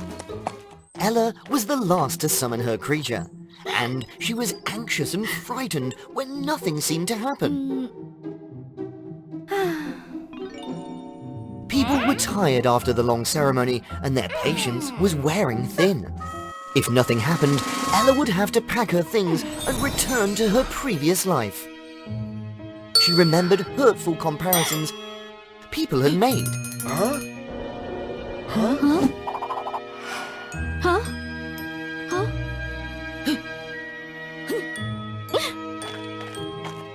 What's going on? Is there any mistake? Or did Ella cheat to steal her sister's spot? I do have feelings, you know. Please, anything, just let the unicorn appear. Her plea seemed to be heard by the heavens. From the sky, an object plummeted down at a terrifying speed, causing a commotion in the ceremony. Oh my goodness! It's the rainbow unicorn? It's the unicorn with the most notable power. What? It doesn't even have the horn yet. Even Ella, she didn't grow an extra horn. It's because Ella's unicorn is injured. Everything will be fine in a couple of weeks. In the following days, Ella received a different kind of attention than usual. Even Celia, who didn't like Ella, put on a friendly face and invited Ella to join her group. There's a race this weekend. You and your unicorn, James, right? Join us. I'm sorry, but I have other plans. Indeed, Ella was hiding a dreadful secret. James, the unicorn she summoned, wasn't actually a unicorn. Listen, I know you're not the creature I summoned, but it's all done now. Can you please help me stay at the academy a little longer? Contrary to Ella's friendliness, James was uncooperative. Before the magic test, Ella led James outside, hoping to connect with him and gain his cooperation. However, James not only disobeyed,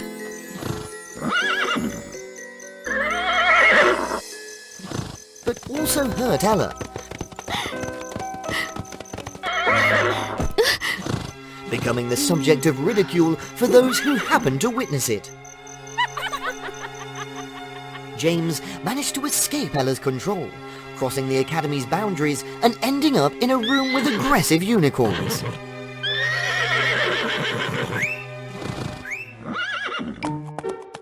He didn't expect that Ella would appear, risking her life to protect him.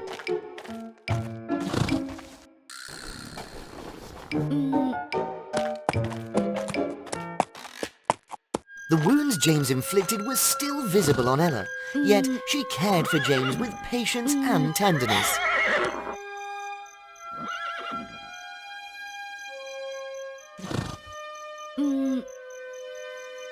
I'm sorry. It's because of my incompetence that you're involved in this. But tomorrow it will be over. After the test, when I can't perform magic, I'll confess everything and leave. You'll be free too, James. Ella couldn't have anticipated that those words, along with her gentle actions, would touch James's heart. The next day, James agreed to let Ella ride him, and even performed magic to help hide her abilities. From that moment, they became the best of friends. Ella's status also soared as a result. What's her talent, anyway? Can't even get a horn, and that creature doesn't even look like a unicorn anymore. For the first time, Ella experienced the glow of being the main character, and she couldn't bear to lose it. 3 days ago, Ella received an anonymous letter. It stated that the dark mage living in the Forbidden Forest had a solution to her problem. I can't resort to cheating like this. Her fear led her to a selfish decision.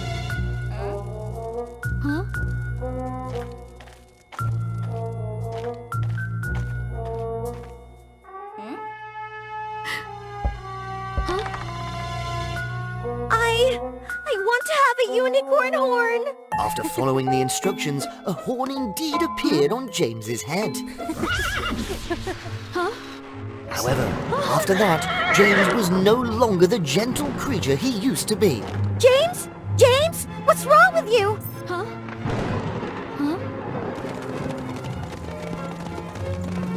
High-level wizards struggled to restrain James. But it wasn't an easy task, especially when the condition seemed to spread to other unicorns. Ella! What on earth have you done? James, please, don't be like this. James! It's me! It's me, Ella! Stop, Ella! Quickly bring him under control! James's memories of Ella's kindness woke him up. Seizing the opportunity, the group of wizards captured James and the mindless unicorns.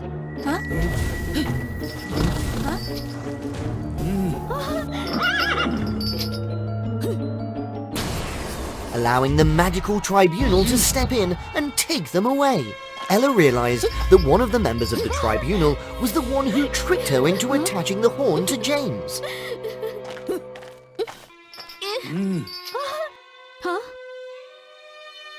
Don't be foolish, Ella! That's impossible! Hurry and lead them away! Alone, Ella couldn't do much. She cried out, seeking help from the other students. What are you all doing? How could you let them be taken away like that? They are our good friends. How could you forget all the good times we had? To us, they might be pets, but to them, we're everything. Selena, you too? You don't care about your unicorn, Selena? I will never give up on James. Never! You are not alone. We'll help you! Too! The students created chaos together, allowing Ella to break free and escape with James. Without hesitation, James took off with great speed, carrying Ella on his back. Ha! You can't escape! Fortunately, a catastrophe was averted as James and Ella found themselves cornered, with the Dark Wizard about to capture them. Running away. Why stop now? I'm sorry, James. It's all my fault. I've hurt you. I let my own interests blind me. You've always been my best friend, whether you're a unicorn or not. In their final moment, Ella decisively removed the horn that didn't belong to James, confirming her affirmation. Strangely enough, that action not only restored James's original appearance, but also sprouted a pair of large wings, lifting both of them into the air. It turned out that James wasn't a unicorn, but a Pegasus prince. During the battle against the forces of darkness, he had been wounded and lost his way to the Unicorn Academy. The wound caused by the darkness sealed his magic powers and memories temporarily. When the horn containing dark magic was attached, it inadvertently reactivated his powers. When Ella removed it, the powers surged once again. James purified the darkness, restoring his own sanity and the minds of the remaining unicorns. Ella stepped forward, admitting her mistakes to everyone and acknowledging that she wasn't worthy of studying here. Summoning a spirit beast is through the bond of friendship with a wizard. Although James isn't a unicorn, what you and James have done is more than enough to prove your capabilities here. But what about James? Can he stay here too? You don't have to worry about that. Poseidon and Medusa, James's parents, have entrusted him to the academy until he's strong enough to take over the throne. From then on, they continued to be close friends, and they even built a sometimes turbulent but beautiful relationship with Selena. Today's story concludes. Thank you for your support. Each view is a tremendous encouragement for us to create more interesting new stories. Don't forget to subscribe to WOA Fairy Tales to help us reach 1 million subscribers soon. Now, share with WOA Fairy Tales your emotions after watching today's story. See you in the upcoming episode! That sound came from a special instrument that they called Etwol. And Princess Agnes was more proficient in playing that instrument than anyone in the kingdom. Her Etwol sound could manipulate the emotion of those who heard it. One day, a troubadour girl named Canary appeared. She also owned a wonderful Etwol, and she could also create the melodious sounds. How beautiful that sound is! Yes, I see that it's even more melodious than the Etwol sound of Princess Agnes. Knowing that there was someone better than her, Agnes was really angry. I have to compete with her to see who is the most talented Etwol player? Then, a music competition happened. When Agnes was playing the Etwol, everyone happily enjoyed the sound. It's Canary's turn. Her melody not only made everyone passionate, but also attracted other animals to come and listen to her melody. When the princess played the second melody, everyone was so emotional they started to cry.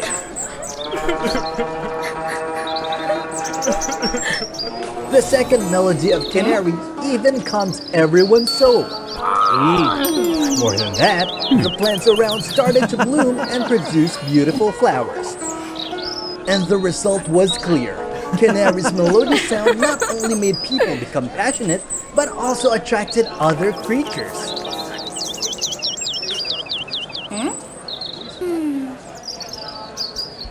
This made the princess really angry.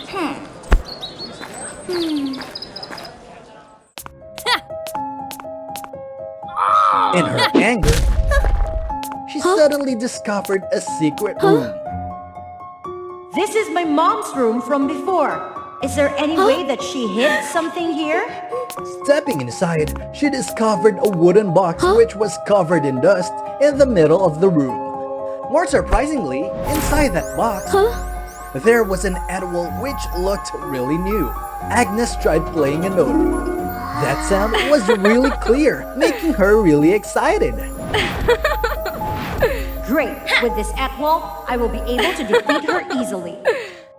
Then, Agnes decided to challenge Canary one more time. Just looking at the Atwal, Canary was really frightened. Princess, please don't use that instrument. You're afraid that I will defeat you, right? No, it's not. If you want, I will succumb to you. Just don't touch that Atwal. You dare despise me? If you don't attend this competition, we'll punish you for disrespecting the royal family. Then, the princess played a melody. At first, that made everyone really pleasant. But the sound gradually made people irritated.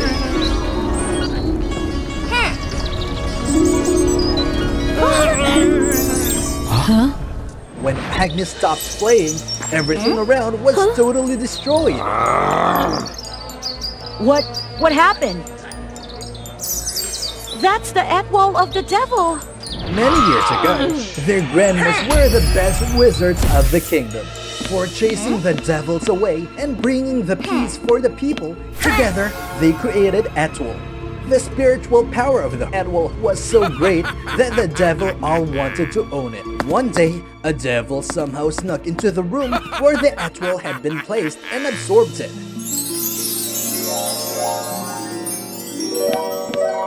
When they realized that, the Atwal was absorbed half. They had no choice but to divide the Atwal into two halves. A half of it was used to sail that devil. Then they split up. Canary's grandma watched the half of the magical Atwal. And Agnes's grandma was more powerful that time, so she watched the half of the devil Atwal.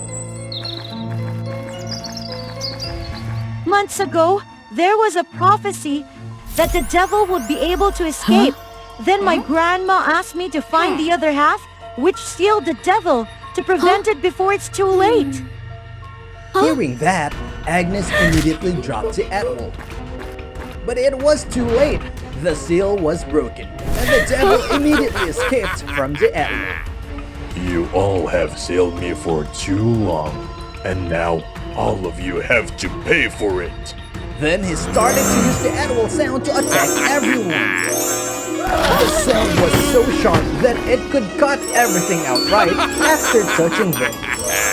Canary also tried to resist, but the devil's power was too strong. She gradually lost her control. Princess, quickly run away! If no one will be able to escape, go find my grandma. She will help you. But how about you? Be quick! I cannot hold it off for long.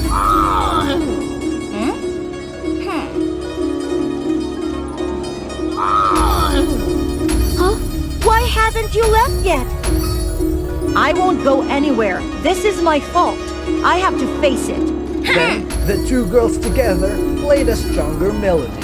After a while, their melody gradually overwhelmed the devil. It gradually separated the devil from the Atwal, then swallowed him. Canary, we made it!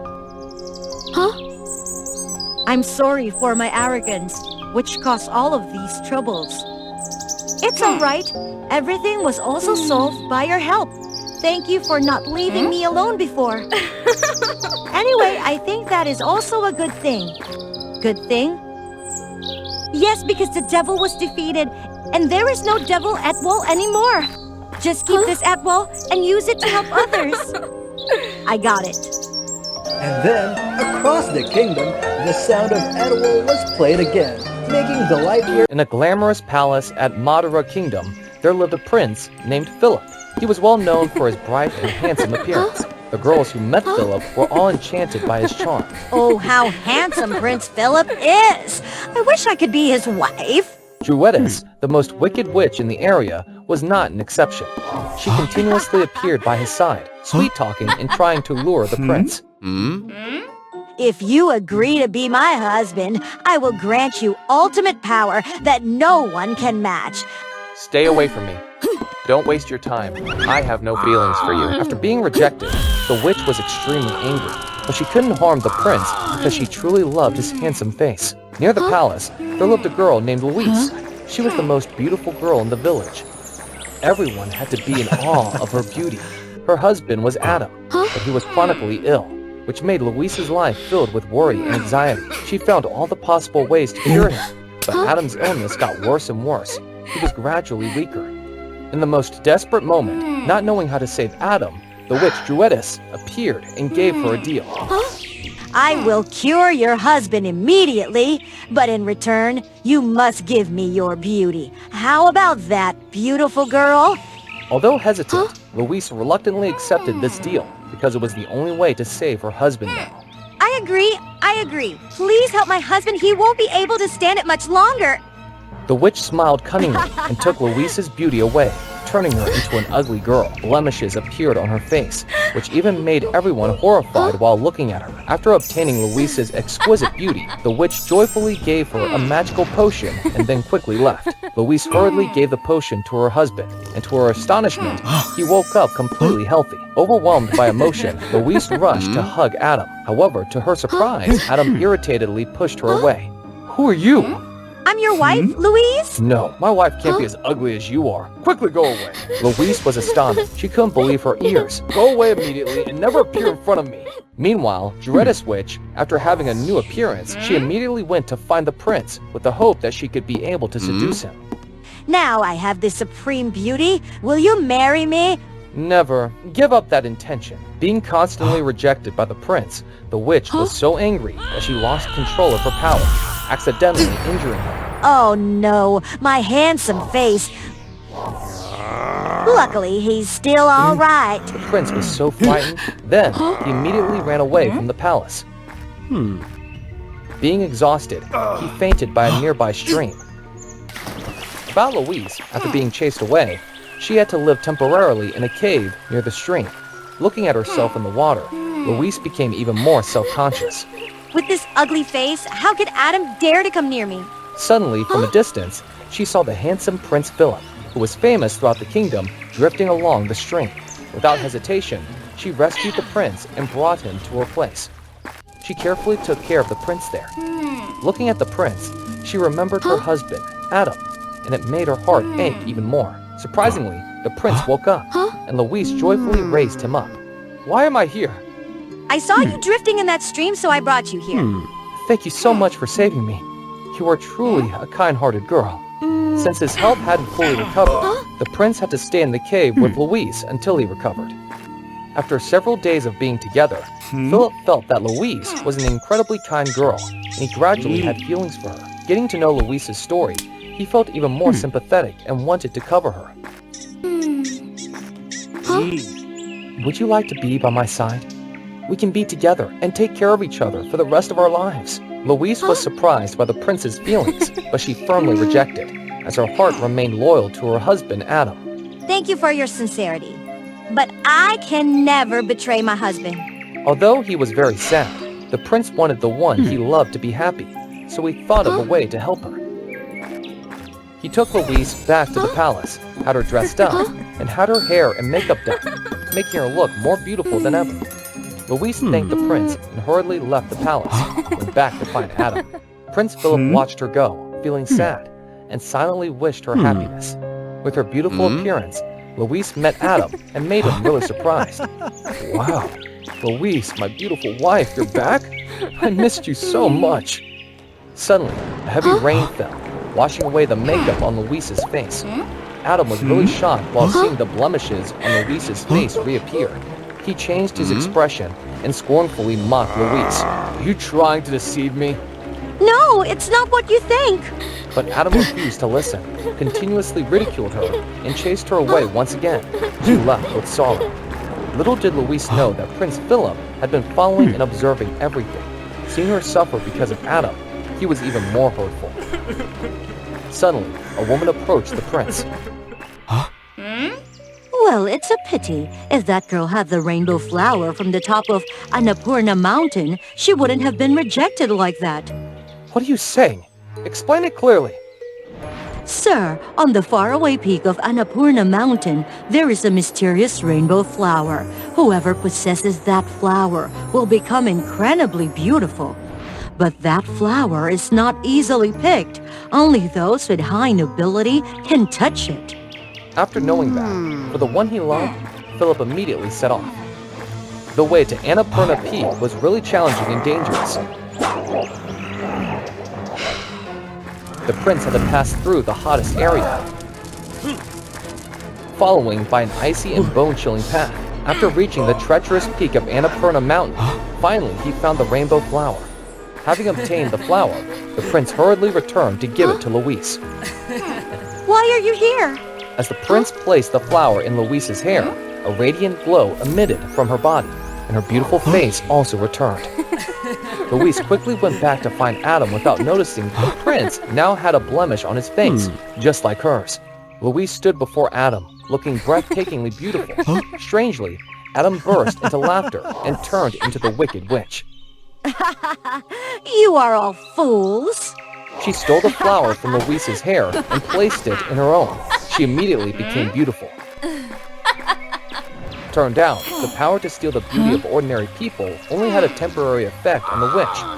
Only the rainbow flower could grant her eternal beauty. And the rainbow flower could only be picked by those with pure heart. So, she had planned to deceive the prince to take it for her. Adam, my husband, where is he? What have you done to him? Are you still thinking for that worthless man? All he wanted was your beautiful face. A little seduction and he easily fell into my trap, giving me his face. He probably won't dare to come back with that ugly face anymore. You are so foolish to believe that he truly loved you. True love was right in front of you, but you couldn't see it. You and Philip are both foolish. At that moment, Louise hurtfully realized it all. Because of her blind and loyal love with Adam, she hadn't been able to feel the love of Philip for her.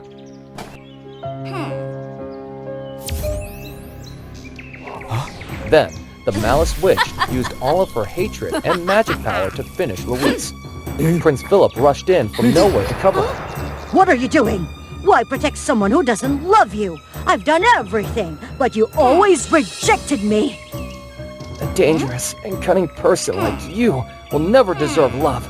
No matter how beautiful your face may become, you're still a wicked person who makes others feel dreadful. All right, then you two can love each other in hell. Then she cast a spell to finish them. However, the rainbow flower was suddenly darkened. It turned out that the flower contained a magic that only worked on those of pure heart. For those with evil intentions, it had the opposite effect. Under the power of the flower, the Wicked Witch completely vanished into dust, to the astonishment of Louise and Philip. In the end, Louise was deeply moved by Philip's sincere love. Once again, Philip proposed to Louise, kneeling down to ask for her hand. I'm no longer the handsome prince, but I still love you with all my heart. Will you be with me for the rest of our lives? Yes, I agree. Sorry and thank you for everything. It was a night of blinding snowstorm, where the wind screamed as if each snowflake was a cruel cut into the unforgiving sky. Oh, God. Please let the baby be born safely. Since ancient times, every child in the Fox clan would be born with a magical number. This number was tied to their tails, determining their strength and partly the personality they would carry throughout their lives. Why is it just one tail? My child, why are you so different? What will your future be like? The baby who had just been born was Ahri. At the age of 10, Ahri saw someone who looked just like her for the first time, apart from her mother. That person was Aaron, the current leader of the Fox Kingdom. However, Ahri's mother seemed uninterested in this fateful encounter. It's futile. As long as you and your daughter submit, we will ensure its safety. I will never submit to a wicked creature like you. The Icebox clan will not fall because of me.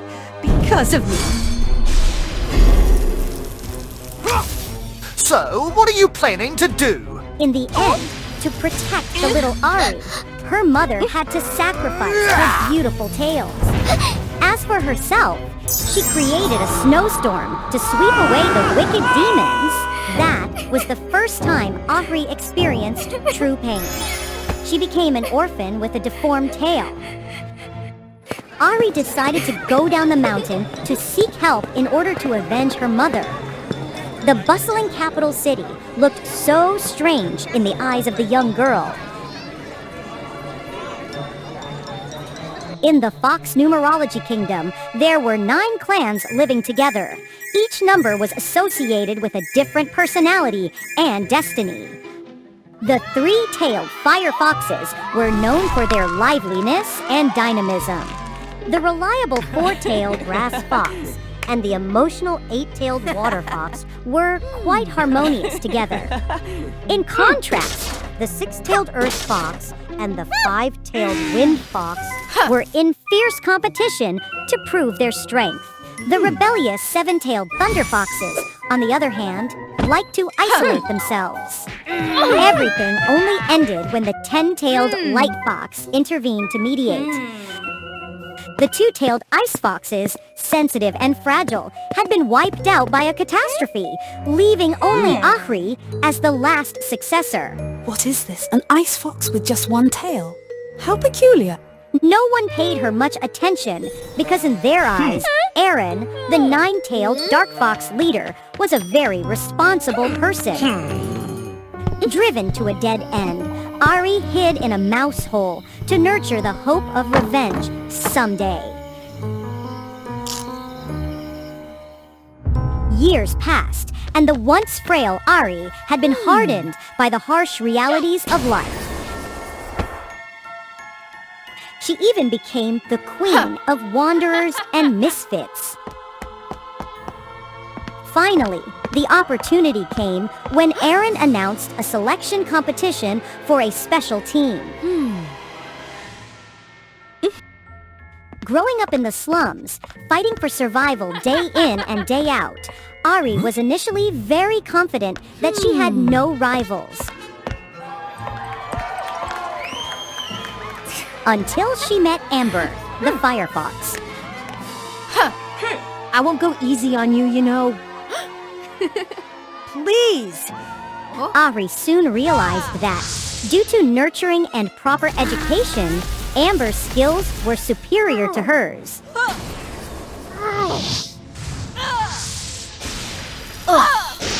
Although they tied in the end, Ahri had exhausted herself. What angered Ahri the most was that Amber always had friends who loved and supported her, something the solitary Ahri could never have. Come on! Being in the final round is all right. Forget about her. That's right. You're about to meet Lord Aaron as you've always wished. The conflict reached its peak when Amber realized that Ahri had no respect for the leader she admired. However, ironically, they were grouped together to carry out the mission.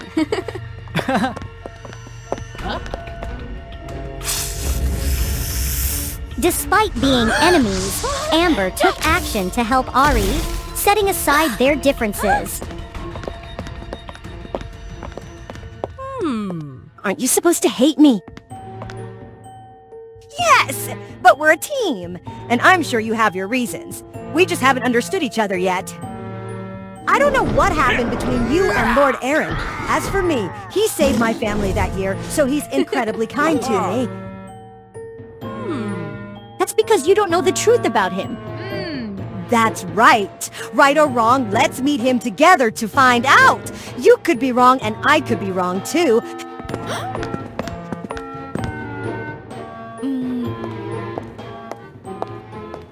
The location of the main competition was the ancient Ice Mountain. It's strange. Where are the other groups? It means we're the first ones here. Let us scout ahead.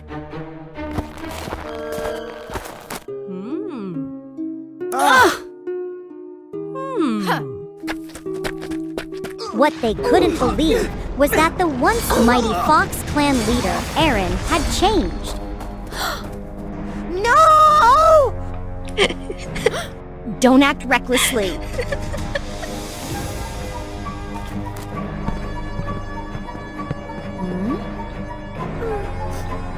What's happening? That evil fox is trying to steal the tails of other foxes to gain immortal power. This competition is just an excuse. It's because of me! All because I didn't trust you. Your trust wouldn't have helped at this point, Amber. We need to defeat him and expose his crimes to bring justice to our friends. When they regained their composure, Amber and Ari realized that Aaron's power as a nine-tailed fox was connected to darkness. That means he's weakest when the first light of day appears. Exactly! This is our only chance! The bond between the two fox girls grew stronger from that moment. Ari, who was familiar with the snowy mountains, took the position to distract Aaron from the magical battlefield. Our little one has grown so much, hasn't she? I knew you would come back. You're just like your mother. You have no right to mention her. Is that all you have? You're still so weak. Ahri had no intention of fighting directly. She fled to prolong the time and lure Aaron away from the battlefield. When Ari's body could no longer withstand the strain, the first light of day appeared. The moment they had been waiting for had arrived. Without hesitation, Amber rushed at terrifying speed towards Aaron's weakening magical field. But they had underestimated the wicked fox. The fragile light was not enough to put him in a helpless situation. Realizing the imminent danger, Ari desperately broke the encirclement for her friend.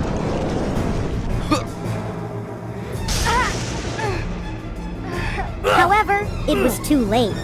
Amber, along with her friends, became prey to the magical field. Ari, you can do it! Please carry on for us! No! No! Ahri was overwhelmed by the extreme pain that few could endure.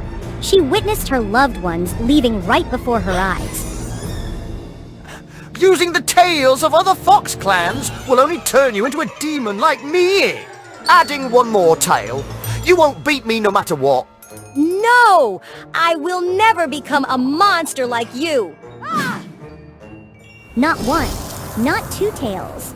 But when Amber's fiery red tail touched Ahri's body, she transformed into an 11-tailed fox, the number of the gods.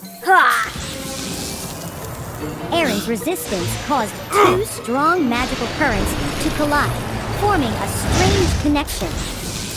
The spirits of Ahri's mother and Amber appeared one after another, cheering Ahri on from the sidelines. Mother, Amber, hold on to it tightly. Ari, you're amazing! That's right. You're not like him. You're an amazing fox. Quickly defeat Aaron. But if I destroy him, everyone will also disappear. Don't worry. I'm always by your side on every path. With that answer, Ahri's strength surged exponentially. The wicked fox, Aaron, was no longer a match for her. You all! I will take revenge!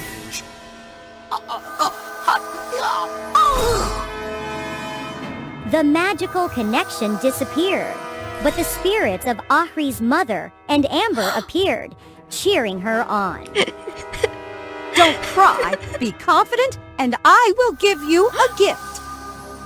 When the snow melted, the gift that her mother mentioned indeed appeared. We haven't been completely absorbed by Aaron, so we've come back, but it's a pity about your mother. I know, in fact, what remains is just an illusion. My mother merged into the beautiful snowflakes long ago. The battle ended, and the villain was punished. The Fox clan celebrated and unanimously honored Ari and Amber as protectors of the kingdom. From then on, they, along with their sacred friendship, devoted their all to protecting the peaceful life of their people. Today's story concludes. Thank you for your support. Each view is a tremendous encouragement for us to create more interesting new stories. Don't forget to subscribe to WOA Fairy Tales to help us reach 1 million subscribers soon. Now, share with WOA Fairy Tales your emotions after watching today's story.